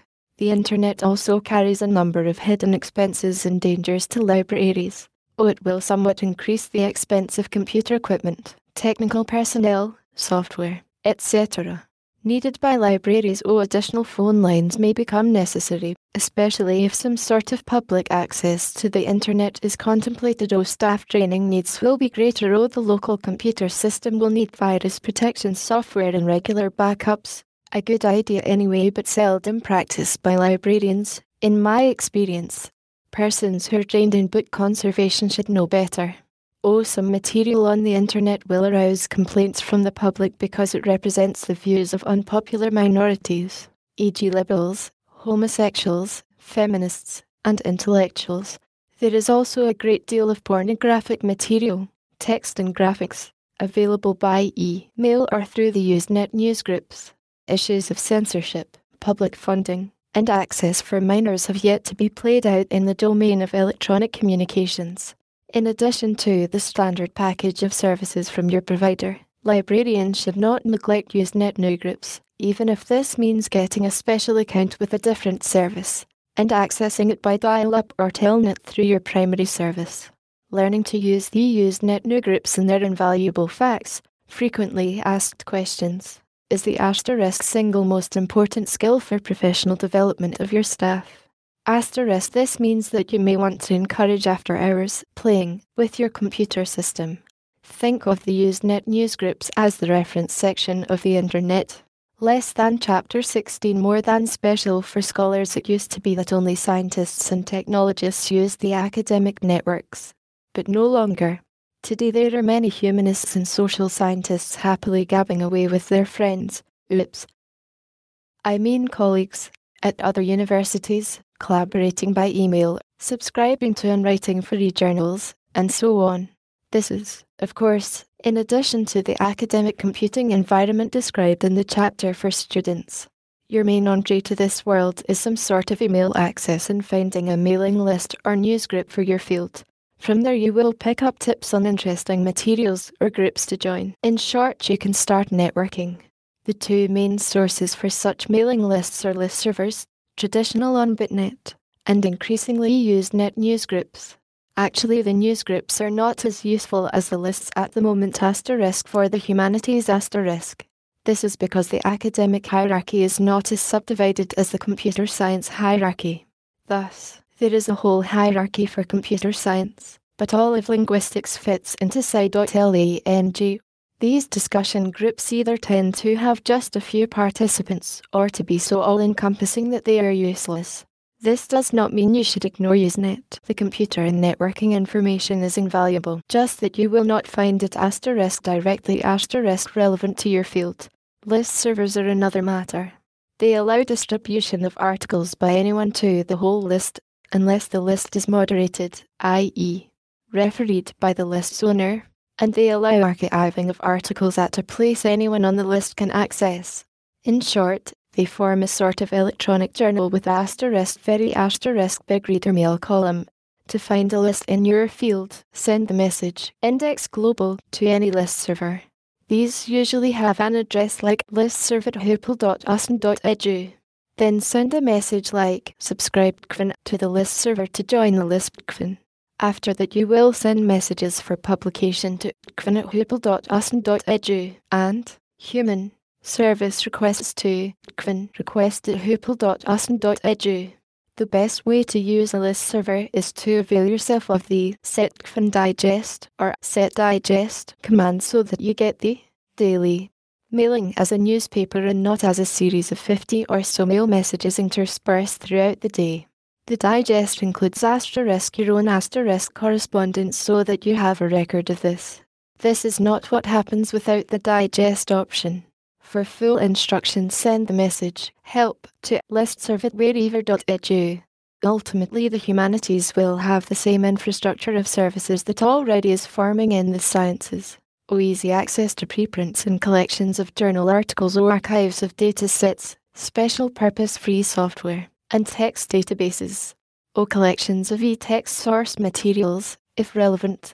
These may include tagged text for special statistical studies, a set of free programming tools for routine scholarly tasks like typesetting papers, creating bibliographic databases, and so on, in the format specific to your field. Scholars in the humanities should check the list of e-text archives, over 300 of them, at Georgetown University. Send email message to get started. These archives may well have materials in your field that they will make available for scholarly purposes at a nominal cost. In addition, check the Oxford Text Archives at black.ox.ac.uk. Log in as anonymous for information. As of this writing, the archives are not searchable online by Telnet, but an index is available. Less than Chapter 17 more than special for churches, synagogues, and mosques. It is surprising that religious organizations have been so slow to recognize the importance of a new communications medium like the internet. Many religious organizations use computers for producing newsletters or accounting and other office tasks, but very few use them effectively for telecommunication and networking. The internet is not like television or radio. It is not a broadcast medium. In many ways, the internet is a more appropriate communications medium for religious organizations than the media. It is less expensive, not centrally controlled, and reaches persons who want to receive the information on a case-by-case basis. There is nothing to prevent a religious organization from setting up a full server on one of the commercial nets. Admittedly expensive, but you only need one worldwide. From there, any member of your organization can upload and download information.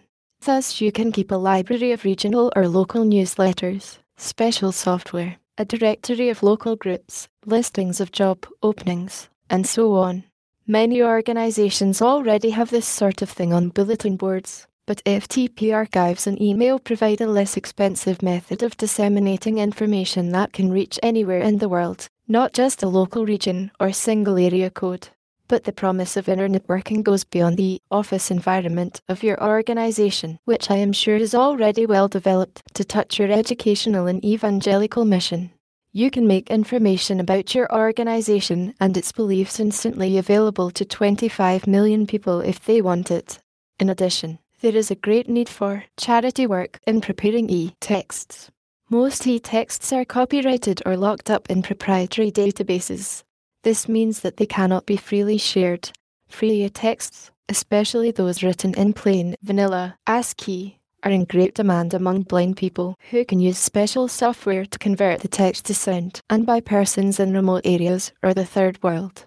Distribution of free text is not limited to the internet by any means.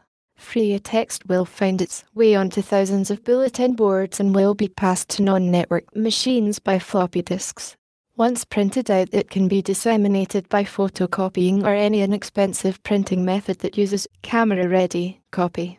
The Internet is thus the backbone of a worldwide distribution network that can reach any place sophisticated enough to have some sort of printing or delivery technology. There are basically two ways to create free text. You can type or scan in something in the public domain, 75 years old or older. Or you can create new text that has a copyright notice like this one, allowing anyone to copy and distribute the text. It is not enough merely to sell the information at a nominal cost. Unless you allow others the right to further distribute information, it is not really free, even if you sometimes give it away at no cost on a floppy disk.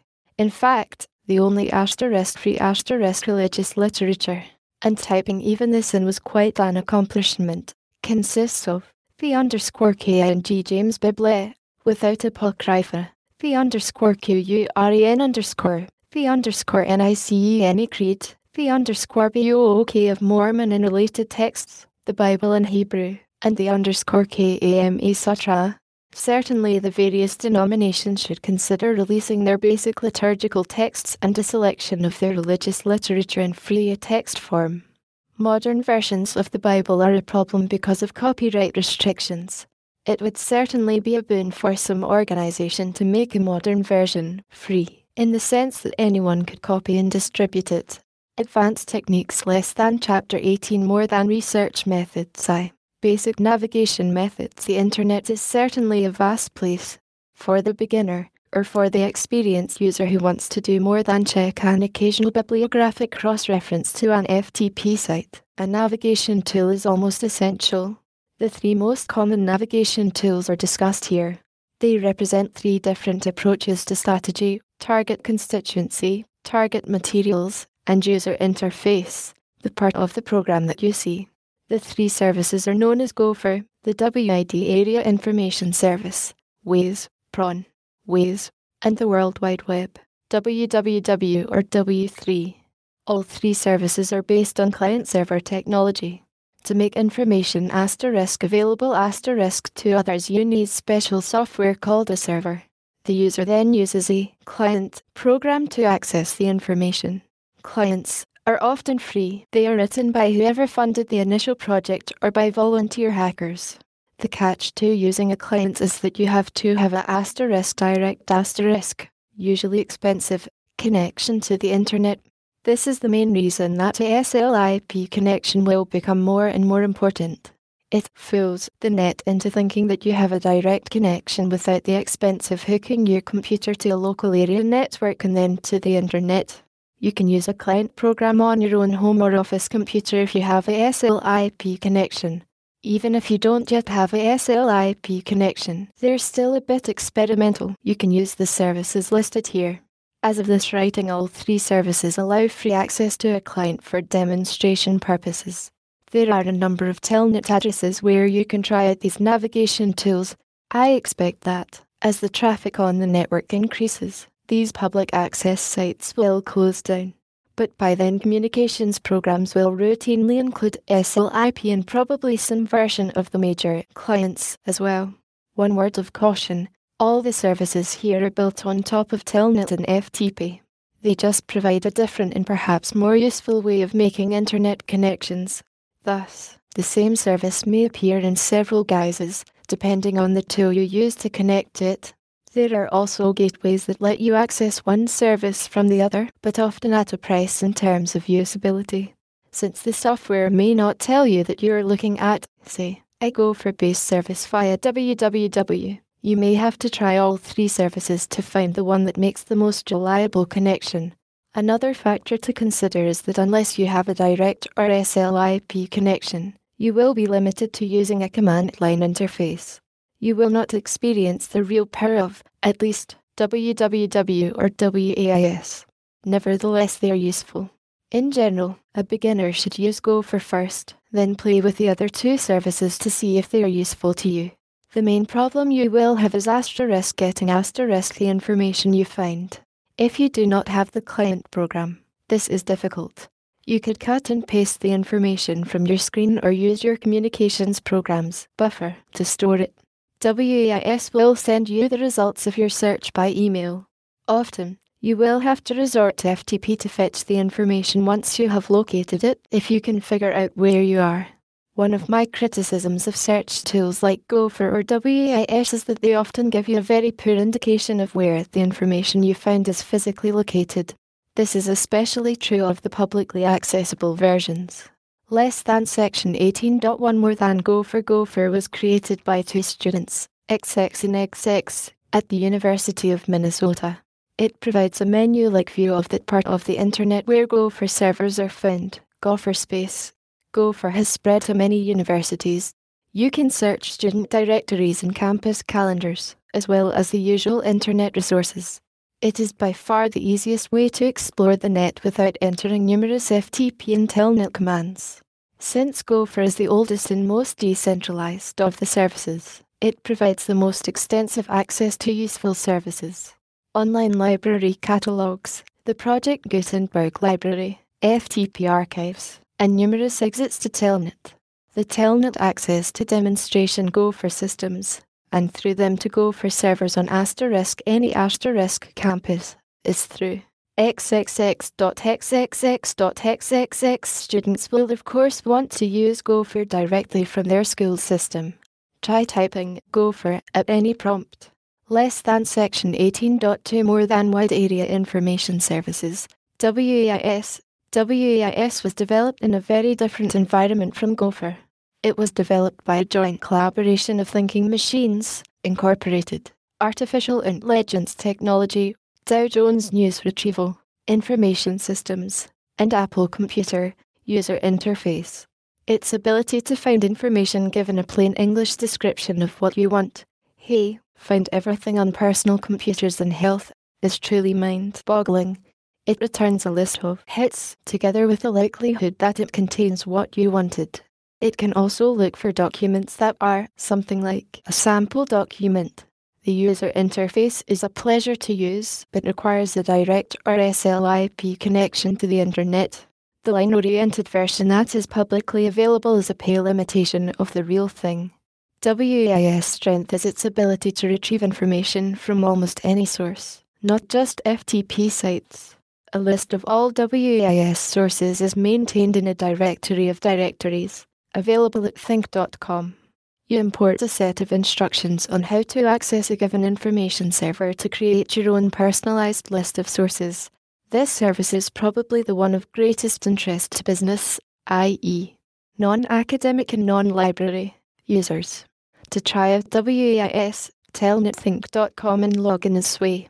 Less than section 18.3 more than World Wide Web, www or W3. The newest of the three services is the World Wide Web.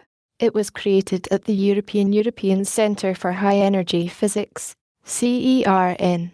It is based on yet another technology, besides FTP and client-server, hypertext. The World Wide Web views the entire complex of FTP sites as a single document with cross-references.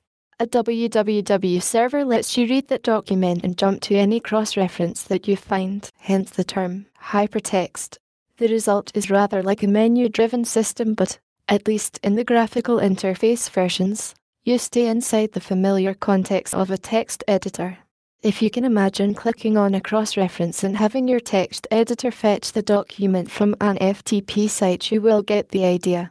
The documents that can be viewed by www are ASCII text with special tags that give the addresses of the hypertext links.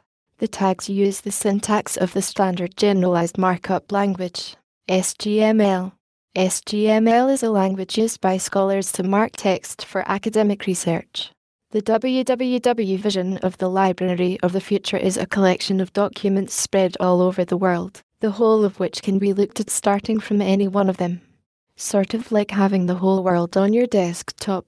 There is not top node to the web, but you can find points of entry at telnetinfo.cern.ch, European Centre for High Energy Physics in Geneva, Switzerland, the home of www.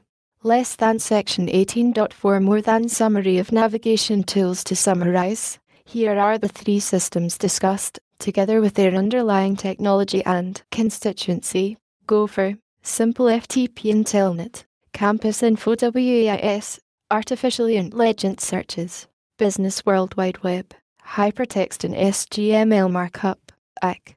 Research less than Chapter 19 more than research methods. The second, Usenet newsgroups. This chapter is under construction. Less than Chapter 20 more than research methods. The third, advanced techniques. The previous two chapters covered the more or less standard techniques for finding your way around the net. This chapter covers more. There are three basic problem situations that every researcher using the internet will eventually face. 1. You know who has the information but you don't know their address. 2. The information is on the net, only you don't know where.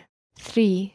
The desired information is not on the net, but there is information on how to get it from a non-network source.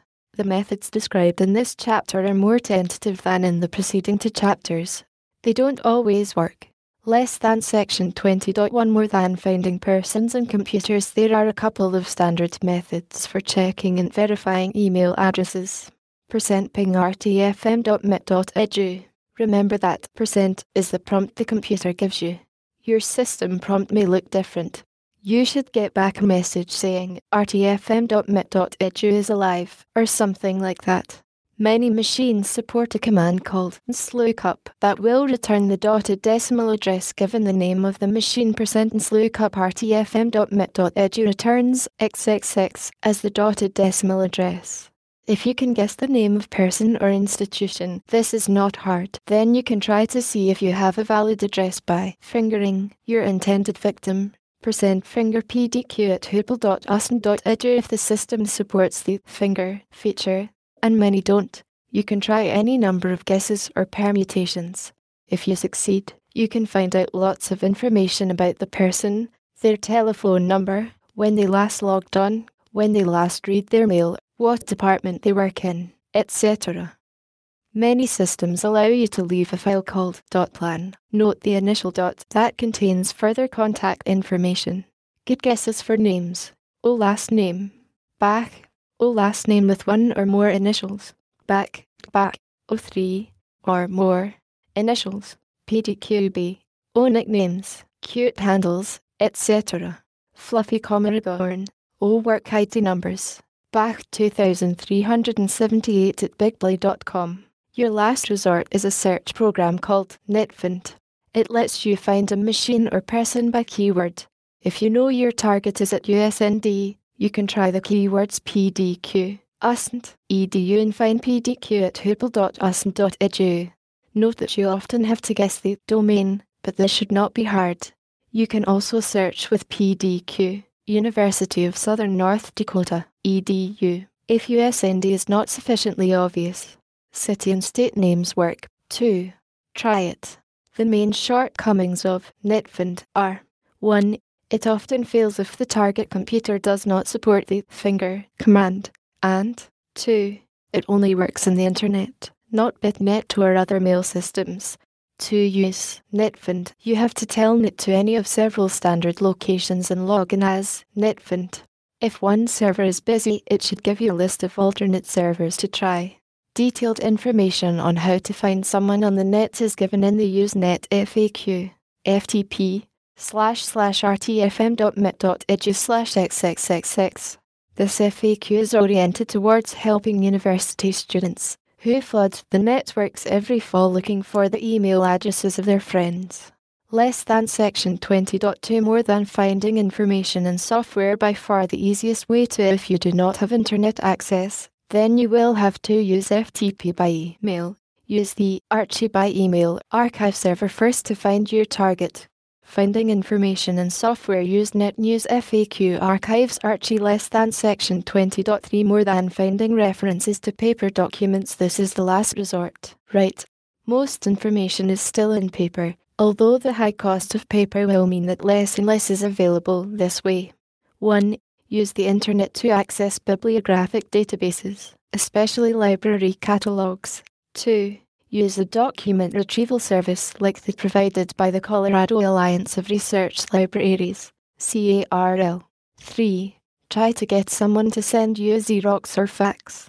less than chapter 21 more than less than chapter 22 more than less than chapter 23 more than less than chapter 24 more than less than chapter 25 more than these chapters, which deal more with abstract theory than with specific instructions, has been omitted from this special edition.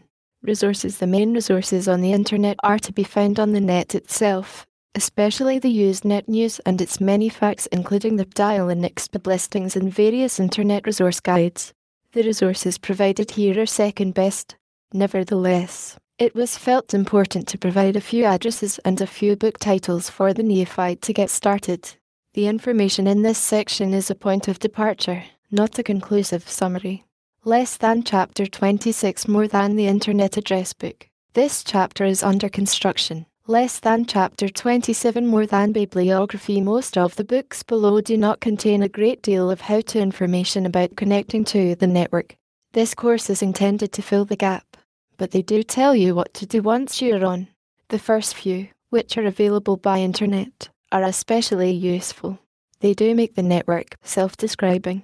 Available on the Internet_THE Complete Guide to the Internet. For Macintosh with Microsoft Word only. For paper version, see below. A very complete guide written by the Education Office of the National Supercomputing Agency, NCSA. It contains a very complete introduction to the Internet and classroom Internet projects for K-12 teachers. This is the best guide for public school teachers. For paper version, write Chuck Farmer, 152 Cab, 605 East Springfield Avenue, Champaign, Illinois 61820. Cost is around $22 for 300 pp. Polly, Jean Armour, _SURFING the Internet nicernet.org/pub/resources/guides. 192.77.173.2. This is my all-around choice for best introduction to the Internet. It contains references to most other good sources of information together with instructions on how to get them. It is especially complete in giving information of interest to librarians. Brendan, _ZEN and the Art of the Internet. First ed. A very good guide for how-to information. Unfortunately, the FTP versions are all marked up in a dialect of the text typesetting system. They are still somewhat readable though, even if you don't have the text system. A PostScript version is also provided.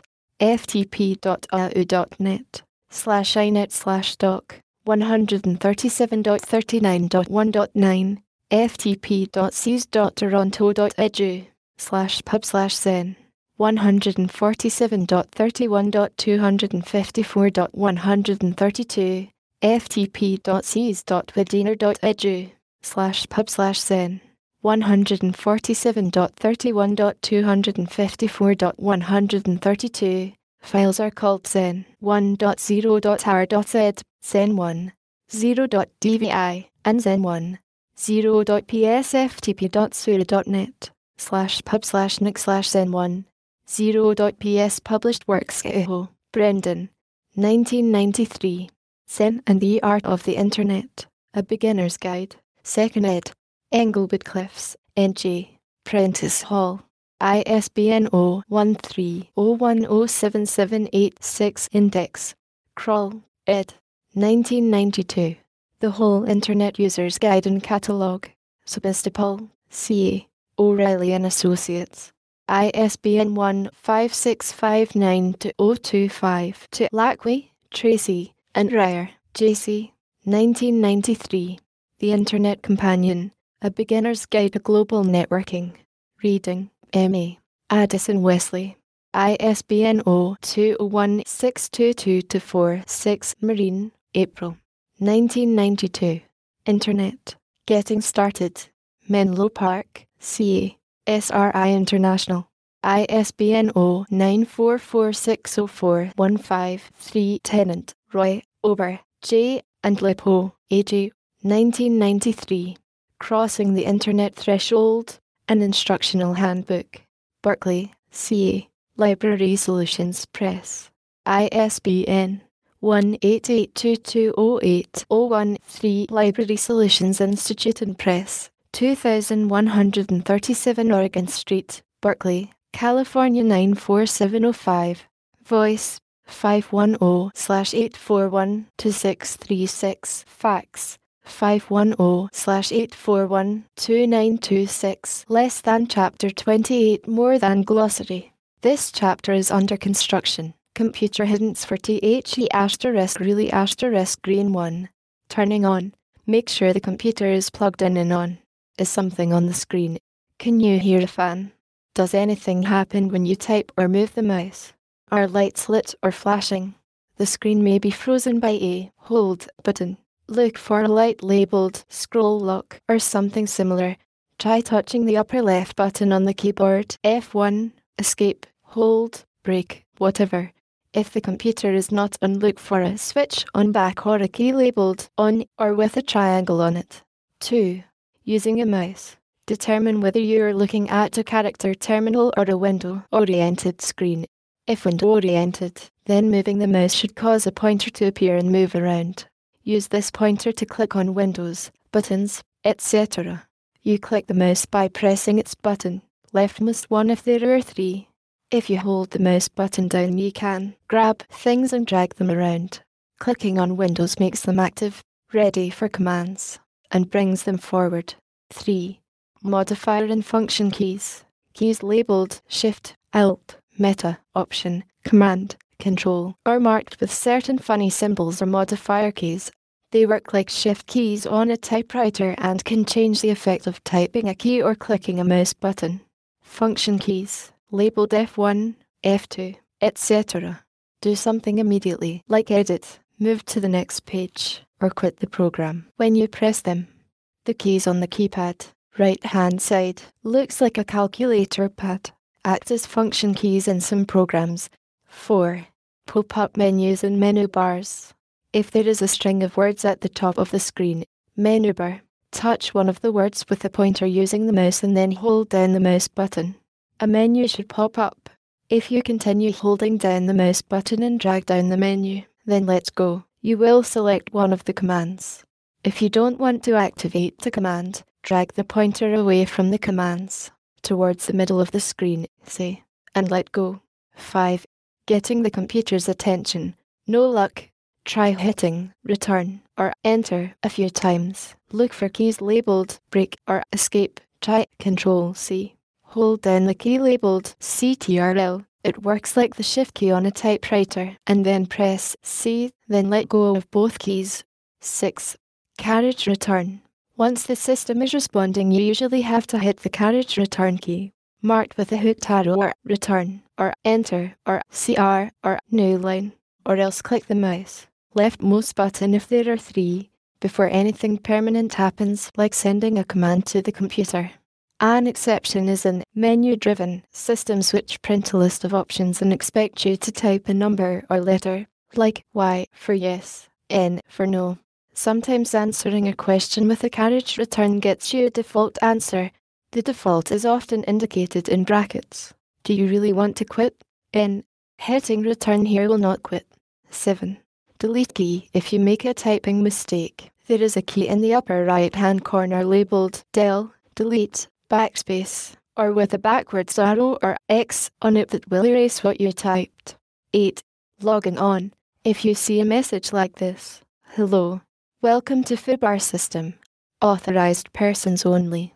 Username, XXX password. Then the computer wants you to give it a username, nickname, handle, and type a password. Type your last name and hit return. Then type your password and hit return. If you're sure the system is meant for the general public, say it is a donor database run by the Red Cross, try obvious names like Red Cross, Anonymous, or Public.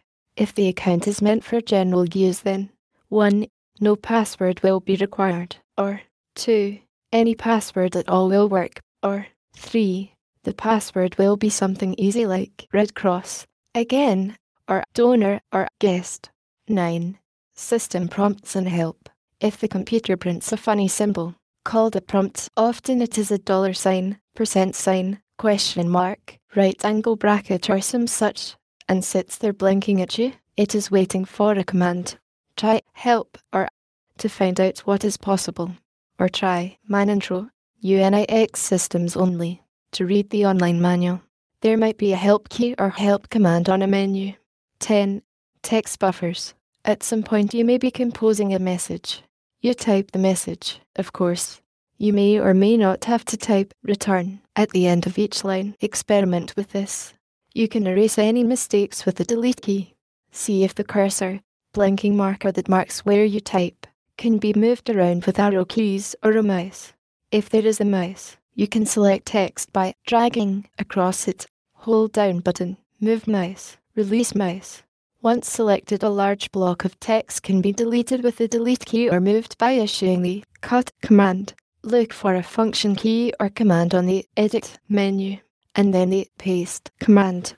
11. Usernames. If you need to know someone's username, try their last name. Goodwin. First initial or both initials and last name. Goodwin, J. Goodwin, or all three initials. Jeg. Be warned that many sites add numbers. Goodwin 21. Use serial numbers G21135, or use cutesy aliases. Thumper. Usernames are usually all lowercase. 12. Case sensitivity. If nothing seems to work the way it is supposed to, check your caps lock. Most systems are either case sensitive, like UNIX, or automatically translate commands to all uppercase. Thus, help, and help are either three different commands or one and the same. 13. Saving your work. With most programs, whatever you do or change is not permanent unless you write the changes to disk. You save your work by selecting Save from the File menu or some other method. Often there are two commands for exiting, one that saves your work and one that discards it. For example, exit might save changes and quit ignore them. If your program does not have an autosave feature, and even if it does, you should save your work every 15 minutes at least. 14. Quitting or logging off. After you have properly saved your work, you can quit your program or system by finding the quit command. Look at the bottom of either the first or last menu on the menu bar, or by typing quit, exit, QX, by logout, logoff, or something similar. Appendix B. Using a modem. Modulator demodulator is relatively easy if you follow the instructions that come with the modem and the communications software. These instructions cannot bang a modem. Basic features: you should choose a Hayes-compatible modem. This is the industry standard and works with most software. The modem is a small computer that responds to commands sent by your software beginning with for attention modem. The most common are at 1-800-555-1212. This tells your modem, so make sure the modem you buy responds to AT commands. A 2400 baud Hayes-compatible modem will cost about $50 by mail order. You should consider buying a fax modem, $350. However, the more expensive modem is faster, has more features, and can turn your computer into a fax machine. Your connection to the outside world will never be any better than your modem allows, so buy a good one. The faxes can be displayed on your computer screen. You only print them if you want to, on an ordinary laser printer. The other features of a top-of-the-line fax modem include 1. Up to 14,440 baud rate, 7 times faster than 2,400 baud. 2. Data compression. V.32 bis is the name of the standard. 3. Error correction. V.42 bis is the name of the standard. Hooking up the modem goes between your computer's serial, 1 bit at a time, communications port and your telephone line. Your modem probably included the right kind of cable. If not, check the manual or call the dealer who sold you the modem. The modem to phone connection will use standard telephone cable with modular jacks on either end. You unplug your phone from the wall socket and plug in your modem instead. If you want to leave your phone, answering machine, fax machine, and so unplugged in, you can use dual plugs that allow one or more cords to be plugged into the same socket. Look on the bottom of each piece of equipment, including the modem. There should be a little sticker that tells how many ringer equivalents the equipment is worth. Don't exceed it on any one phone line. You can also buy inexpensive boxes that will let you use a single phone line for faxes and for voice. Warning: usually your modem and any other peripherals should be wired to your computer before you turn the computer on. This is so the computer can look for the modem and confirm that it is hooked up. Check your computer's and modem's manual for precise instructions on hooking up a modem to your computer. If you are connecting the computer to an office phone that is part of a private branch exchange, PBX, then making a connection, usually you call another computer by dialing its phone number. Either you type an AT command like at 1-800-555-1212, or your software does this for you when you choose a connect command or something like that from a menu. Before you get the modem's attention, you need to set your software to the proper modem settings. These settings are listed in literature about the service. As a last resort, call customer service for the computer you're trying to connect to. Or else you can try different settings until you find one that lets you connect. The most common modem settings today are either 1200 or 2400 baud and 8-in-1, which means 8 bits, no parity, and 1 stop bit. The most important settings are the BAUD rate, 300, 1200, and 2400 are typical low-speed connections, with 2400 being the most common one for modern equipment. 9600 Oregon 1440 or flow control on or off, often labeled XON/XOFF. If your modem is going to talk with your computer at a faster rate than over the phone line, then flow control is essential. Be sure that your software understands that the phone line speed is different from the computer to modem speed. The phone line can't go any faster than 14,440 baud. Your computer can do 4 times that or more. Full or half duplex connection, local echo on or off. In a half duplex connection, the two computers take turns communicating on the same channel. This means that your computer will be the one to echo what *you type on your screen, local echo on. Since it doesn't make sense, say something, have the other computer read it, then send it back, just so you can see what you type. In a full duplex connection, both computers can talk at once, so local echo is off. 7 or 8 bits per character. Many computer systems use the last 7 bits of each byte to denote a character, up to 128 characters. The 8th bit is used for parity, flow control, or some other important signal. Nowadays 8 bits is more common. Even, odd, or no parity. One way to check for errors in transmission is to tag each byte with a bit that means even or odd, the parity bit. If a bit is transmitted incorrectly, then the parity bit won't agree with byte sent and the software can ask for the byte or block of data again. NO parity is the most common setting today, however, 0,1 or 2 stop bits. 1 stop bit is the usual setting these days. If your modem has its speaker on, you will hear a dial tone, then the modem will dial, and then there will be a lot of squeals as the two computers negotiate about the transmission. If you're lucky, both computers will establish a carrier tone or hum that is then modulated to send data. At this point, most modems turn off the speaker, but a carrier detect light should be on. As long as you have the carrier, you have the connection. The carrier is present to your modem, at least even if you tell your software to go offline for a while. If you hang up, however, the carrier is dropped. Now that you have a carrier, whatever you type is sent to the other computer, and the transmit light flashes, and you can receive data as well. Pay attention to any banner the service you are connecting to may print. In particular, you need to know what escape character your system recognizes. Typing this character or sequence of characters allows you to stop transmitting everything and give your own system a command. This is especially important if you're transferring a file and have to escape back to your own system to tell it what to do with the incoming data. First steps on a new system. Many services let you sign up by connecting your computer to transferring data. Getting data from one computer to another is a matter of running *2* programs, one on each computer. These programs use a common protocol, or procedure, to communicate.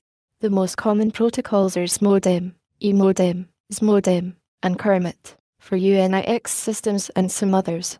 The steps involved using Kermit as an example are 1. Run Kermit on the sending machine. 2. Escape to the receiving machine. 3.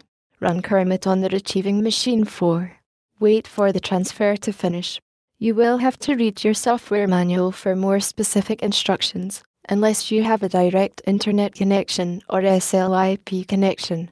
In these cases, you can issue a file transfer protocol (FTP) command to whichever computer, and the details at the other end are automatically taken care of. See Chapter X for more detail on transferring data. Disconnecting, you will want to use whatever log-off procedure the remote computer wants. If your manual or other literature doesn't tell you, and you can't get any information by trying help or try the following commands: log out, log off, low, by, exit, quit. If all else fails, you can drop the carrier using the hang up command, or escape back to your system and send ATH to your modem. Attention, hang up. As a last resort, pull the plug and your telephone company will disconnect you, then exit your software and turn off your computer. You may have to get your modem's attention by typing the escape sequence, which varies from modem to modem or connection to connection. Technical details of internet connections. This chapter is under construction. Just enough UNIX, since the UNIX operating system may be unfamiliar to many of you, and since many workstations on the net use UNIX, it may help some readers to summarize some of the peculiarities of UNIX. One day you may be logged onto a UNIX machine.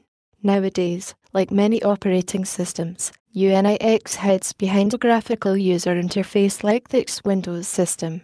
Occasionally, and networking is unfortunately one of those occasions, it squirks like file naming and directory hierarchy peek through. This appendix gives you just enough UNIX to avoid some pitfalls and issue commands needed to transfer files. The basic commands you need to know for any system are how to display directories and list the contents of files, how to name files, and how to get help about the system. UNIX commands are just as quirky as MS-DOS, VMS, RSX, VM, or any other operating system that uses a command language. Fortunately, they are no harder. Less than section D.1 more than basic commands for getting around ls, list current directory ls, l, longer listing, with file length in bytes cd mid-year, move down one level in the hierarchy to directory, mid-year, cd. Move up one directory in the hierarchy less than section D.2 more than hierarchical file system files in UNIX are arranged in a hierarchy or tree structure. The top 10 things to get by email. This appendix may be distributed separately from the rest of this course. Cut here.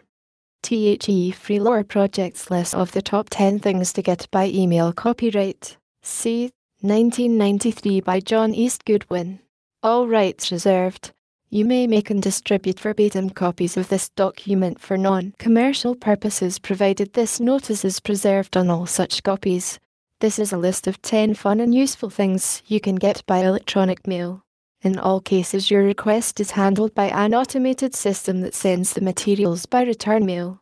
Systems change frequently, so some commands may be out of date. All were tested and working as of mid-June 1993.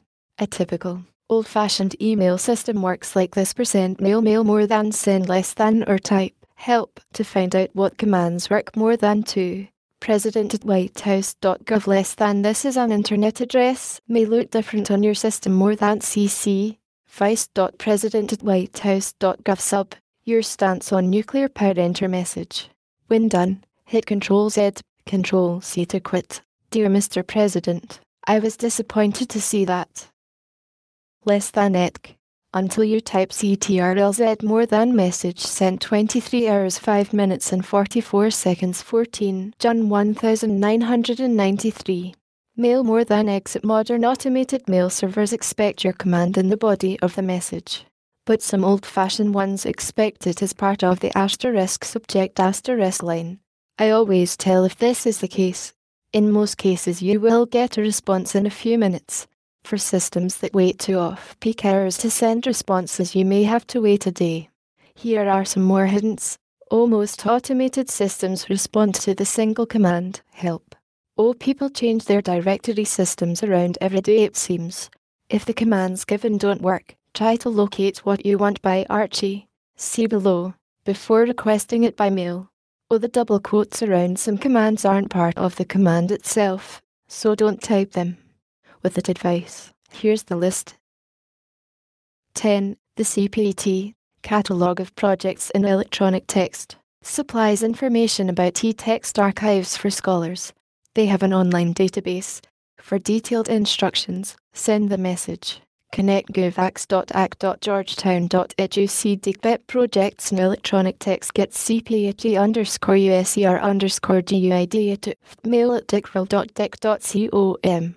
This is a service that provides Internet File Transfer Protocol, FTP, by email. See next entry. Anonymous FTP reference for CPT Users Guide. govax.ac.georgetown.edu/bet projects in electronic text/bet user guide.txt. 9. Instructions for using Archie by mail and FTP by mail. Archie is a lookup service for finding software or documents in anonymous FTP archives on the Internet.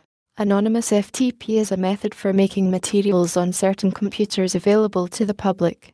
Anyone is allowed to log in with the username anonymous. You give your real name as the password. Anonymous FTP is not available if you just have email, not a full internet connection. To help email users access anonymous FTP archives, an FTP by mail server has been set up at dickrel.dic.com. It will send you materials you find using Archie. Binary files, pictures and programs are encoded as text files using the program's .a or encode. You need these freeware programs if you want to get anything besides text files, i.e. ASCII. To get started with Archie, send the message help to archie@archie.rutgers.edu. There are many Archie servers around the world. Any Archie will give you a complete list. To get started with FTP mail, send the message help quit to mail@dickrel.dic.com. 8. A list of book-length public domain texts produced by Project Gutenberg. You may either get these texts from the Almanac server at oz.ors.edu or direct from Project Gutenberg at mcnext.xo.ic.edu. Send message help to almanac@oz.ors.edu. After reading the guide, send the message send Gutenberg catalog. To get an e-text by mail, e.g. _ALICE in Wonderland, send the message send etext Alice to see the contents of Project Gutenberg Archivist. Send the message connect mcnext.xo.ic.edu cd text/articles get index quit to mail@dickrel.dic.com. To get the actual texts, connect mcnext.xo.ic.edu cd text/etext93 get quit anonymous FTP archive references. oz.ors.edu/pub/data/etext mcnext.xo.ic.edu/etext/articles general info mcnext.xo.ic.edu/etext/etext93 the texts. 7. A list of email mailing lists posted to the Frequently Asked Questions or FAQ part of the Usenet newsgroups. A typical mailing list works like this. To join, say, a mailing list on politics, you send the request subscribe to POLITICS-request at White House L. Thereafter, any message sent to politics@whitehouse.gov will send you message to all members of the list. You get all the postings from other members as well. The White House list on politics is a fake example. Aside, Usenet newsgroup facts are archived at rtfm.mit.edu.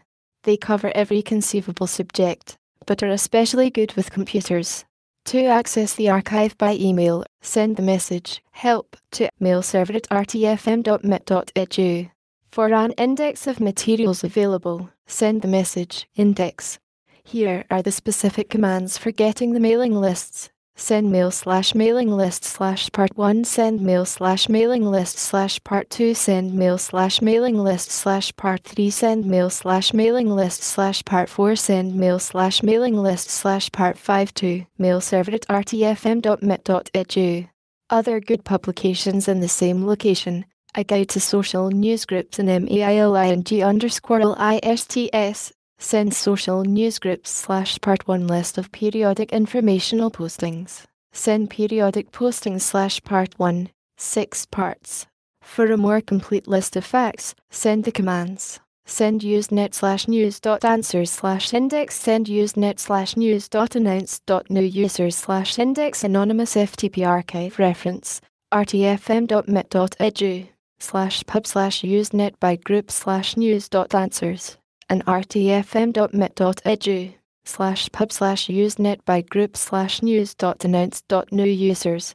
Also posted as anfaxes to the Usenet newsgroup news.answers. 6. List servers are the best thing going for persons with email but without full internet service. You can send mail to an entire list and get a digest of articles posted on a given day. Lists are especially good for anyone with an interest in the humanities. A list of all list servers known to any one list server can be obtained by sending a message to that list server. See below. Send the message help to any list server address, e.g. listserv@brown.brown.edu to get started. The list server at Brown does not respond to the global command, but is worthwhile anyway. Try sending the command list global to one of the other list servers like listserv@home.american.edu. For lists with lots of traffic, you should consider the set digest command to get *1 mail message a day with a compendium of articles. 5. Automatically supplied information about SIS internet service. Send any message at all to address allinfo@si.com. There are lots of other files on their service available instantly, e.g. For information on their version of Telnet, send any message to gds-info@sis. For their version of FTP, any message to psilink-info@si.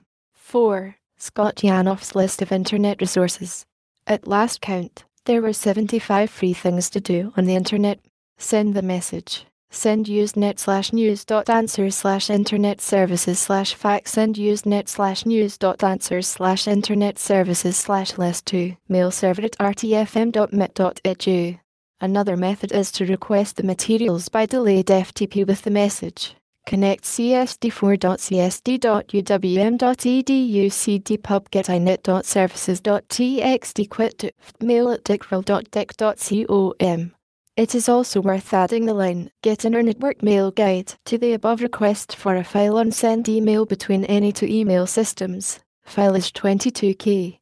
Anonymous FTP archive references csd4.csd.uwm.edu/pub/inet.services.txt rtfm.mit.edu/pub/usenet by group/news.answers/internet services. 3. Surfing the Internet by librarian Jean Armour Polly.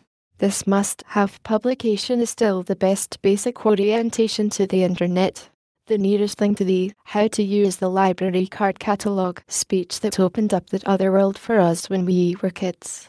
Send the message connect nicernet.org cdpub/resources/guides get surfing.to.0.3.txt less than that s0 not done oh quit to mail@dickrel.dic.com.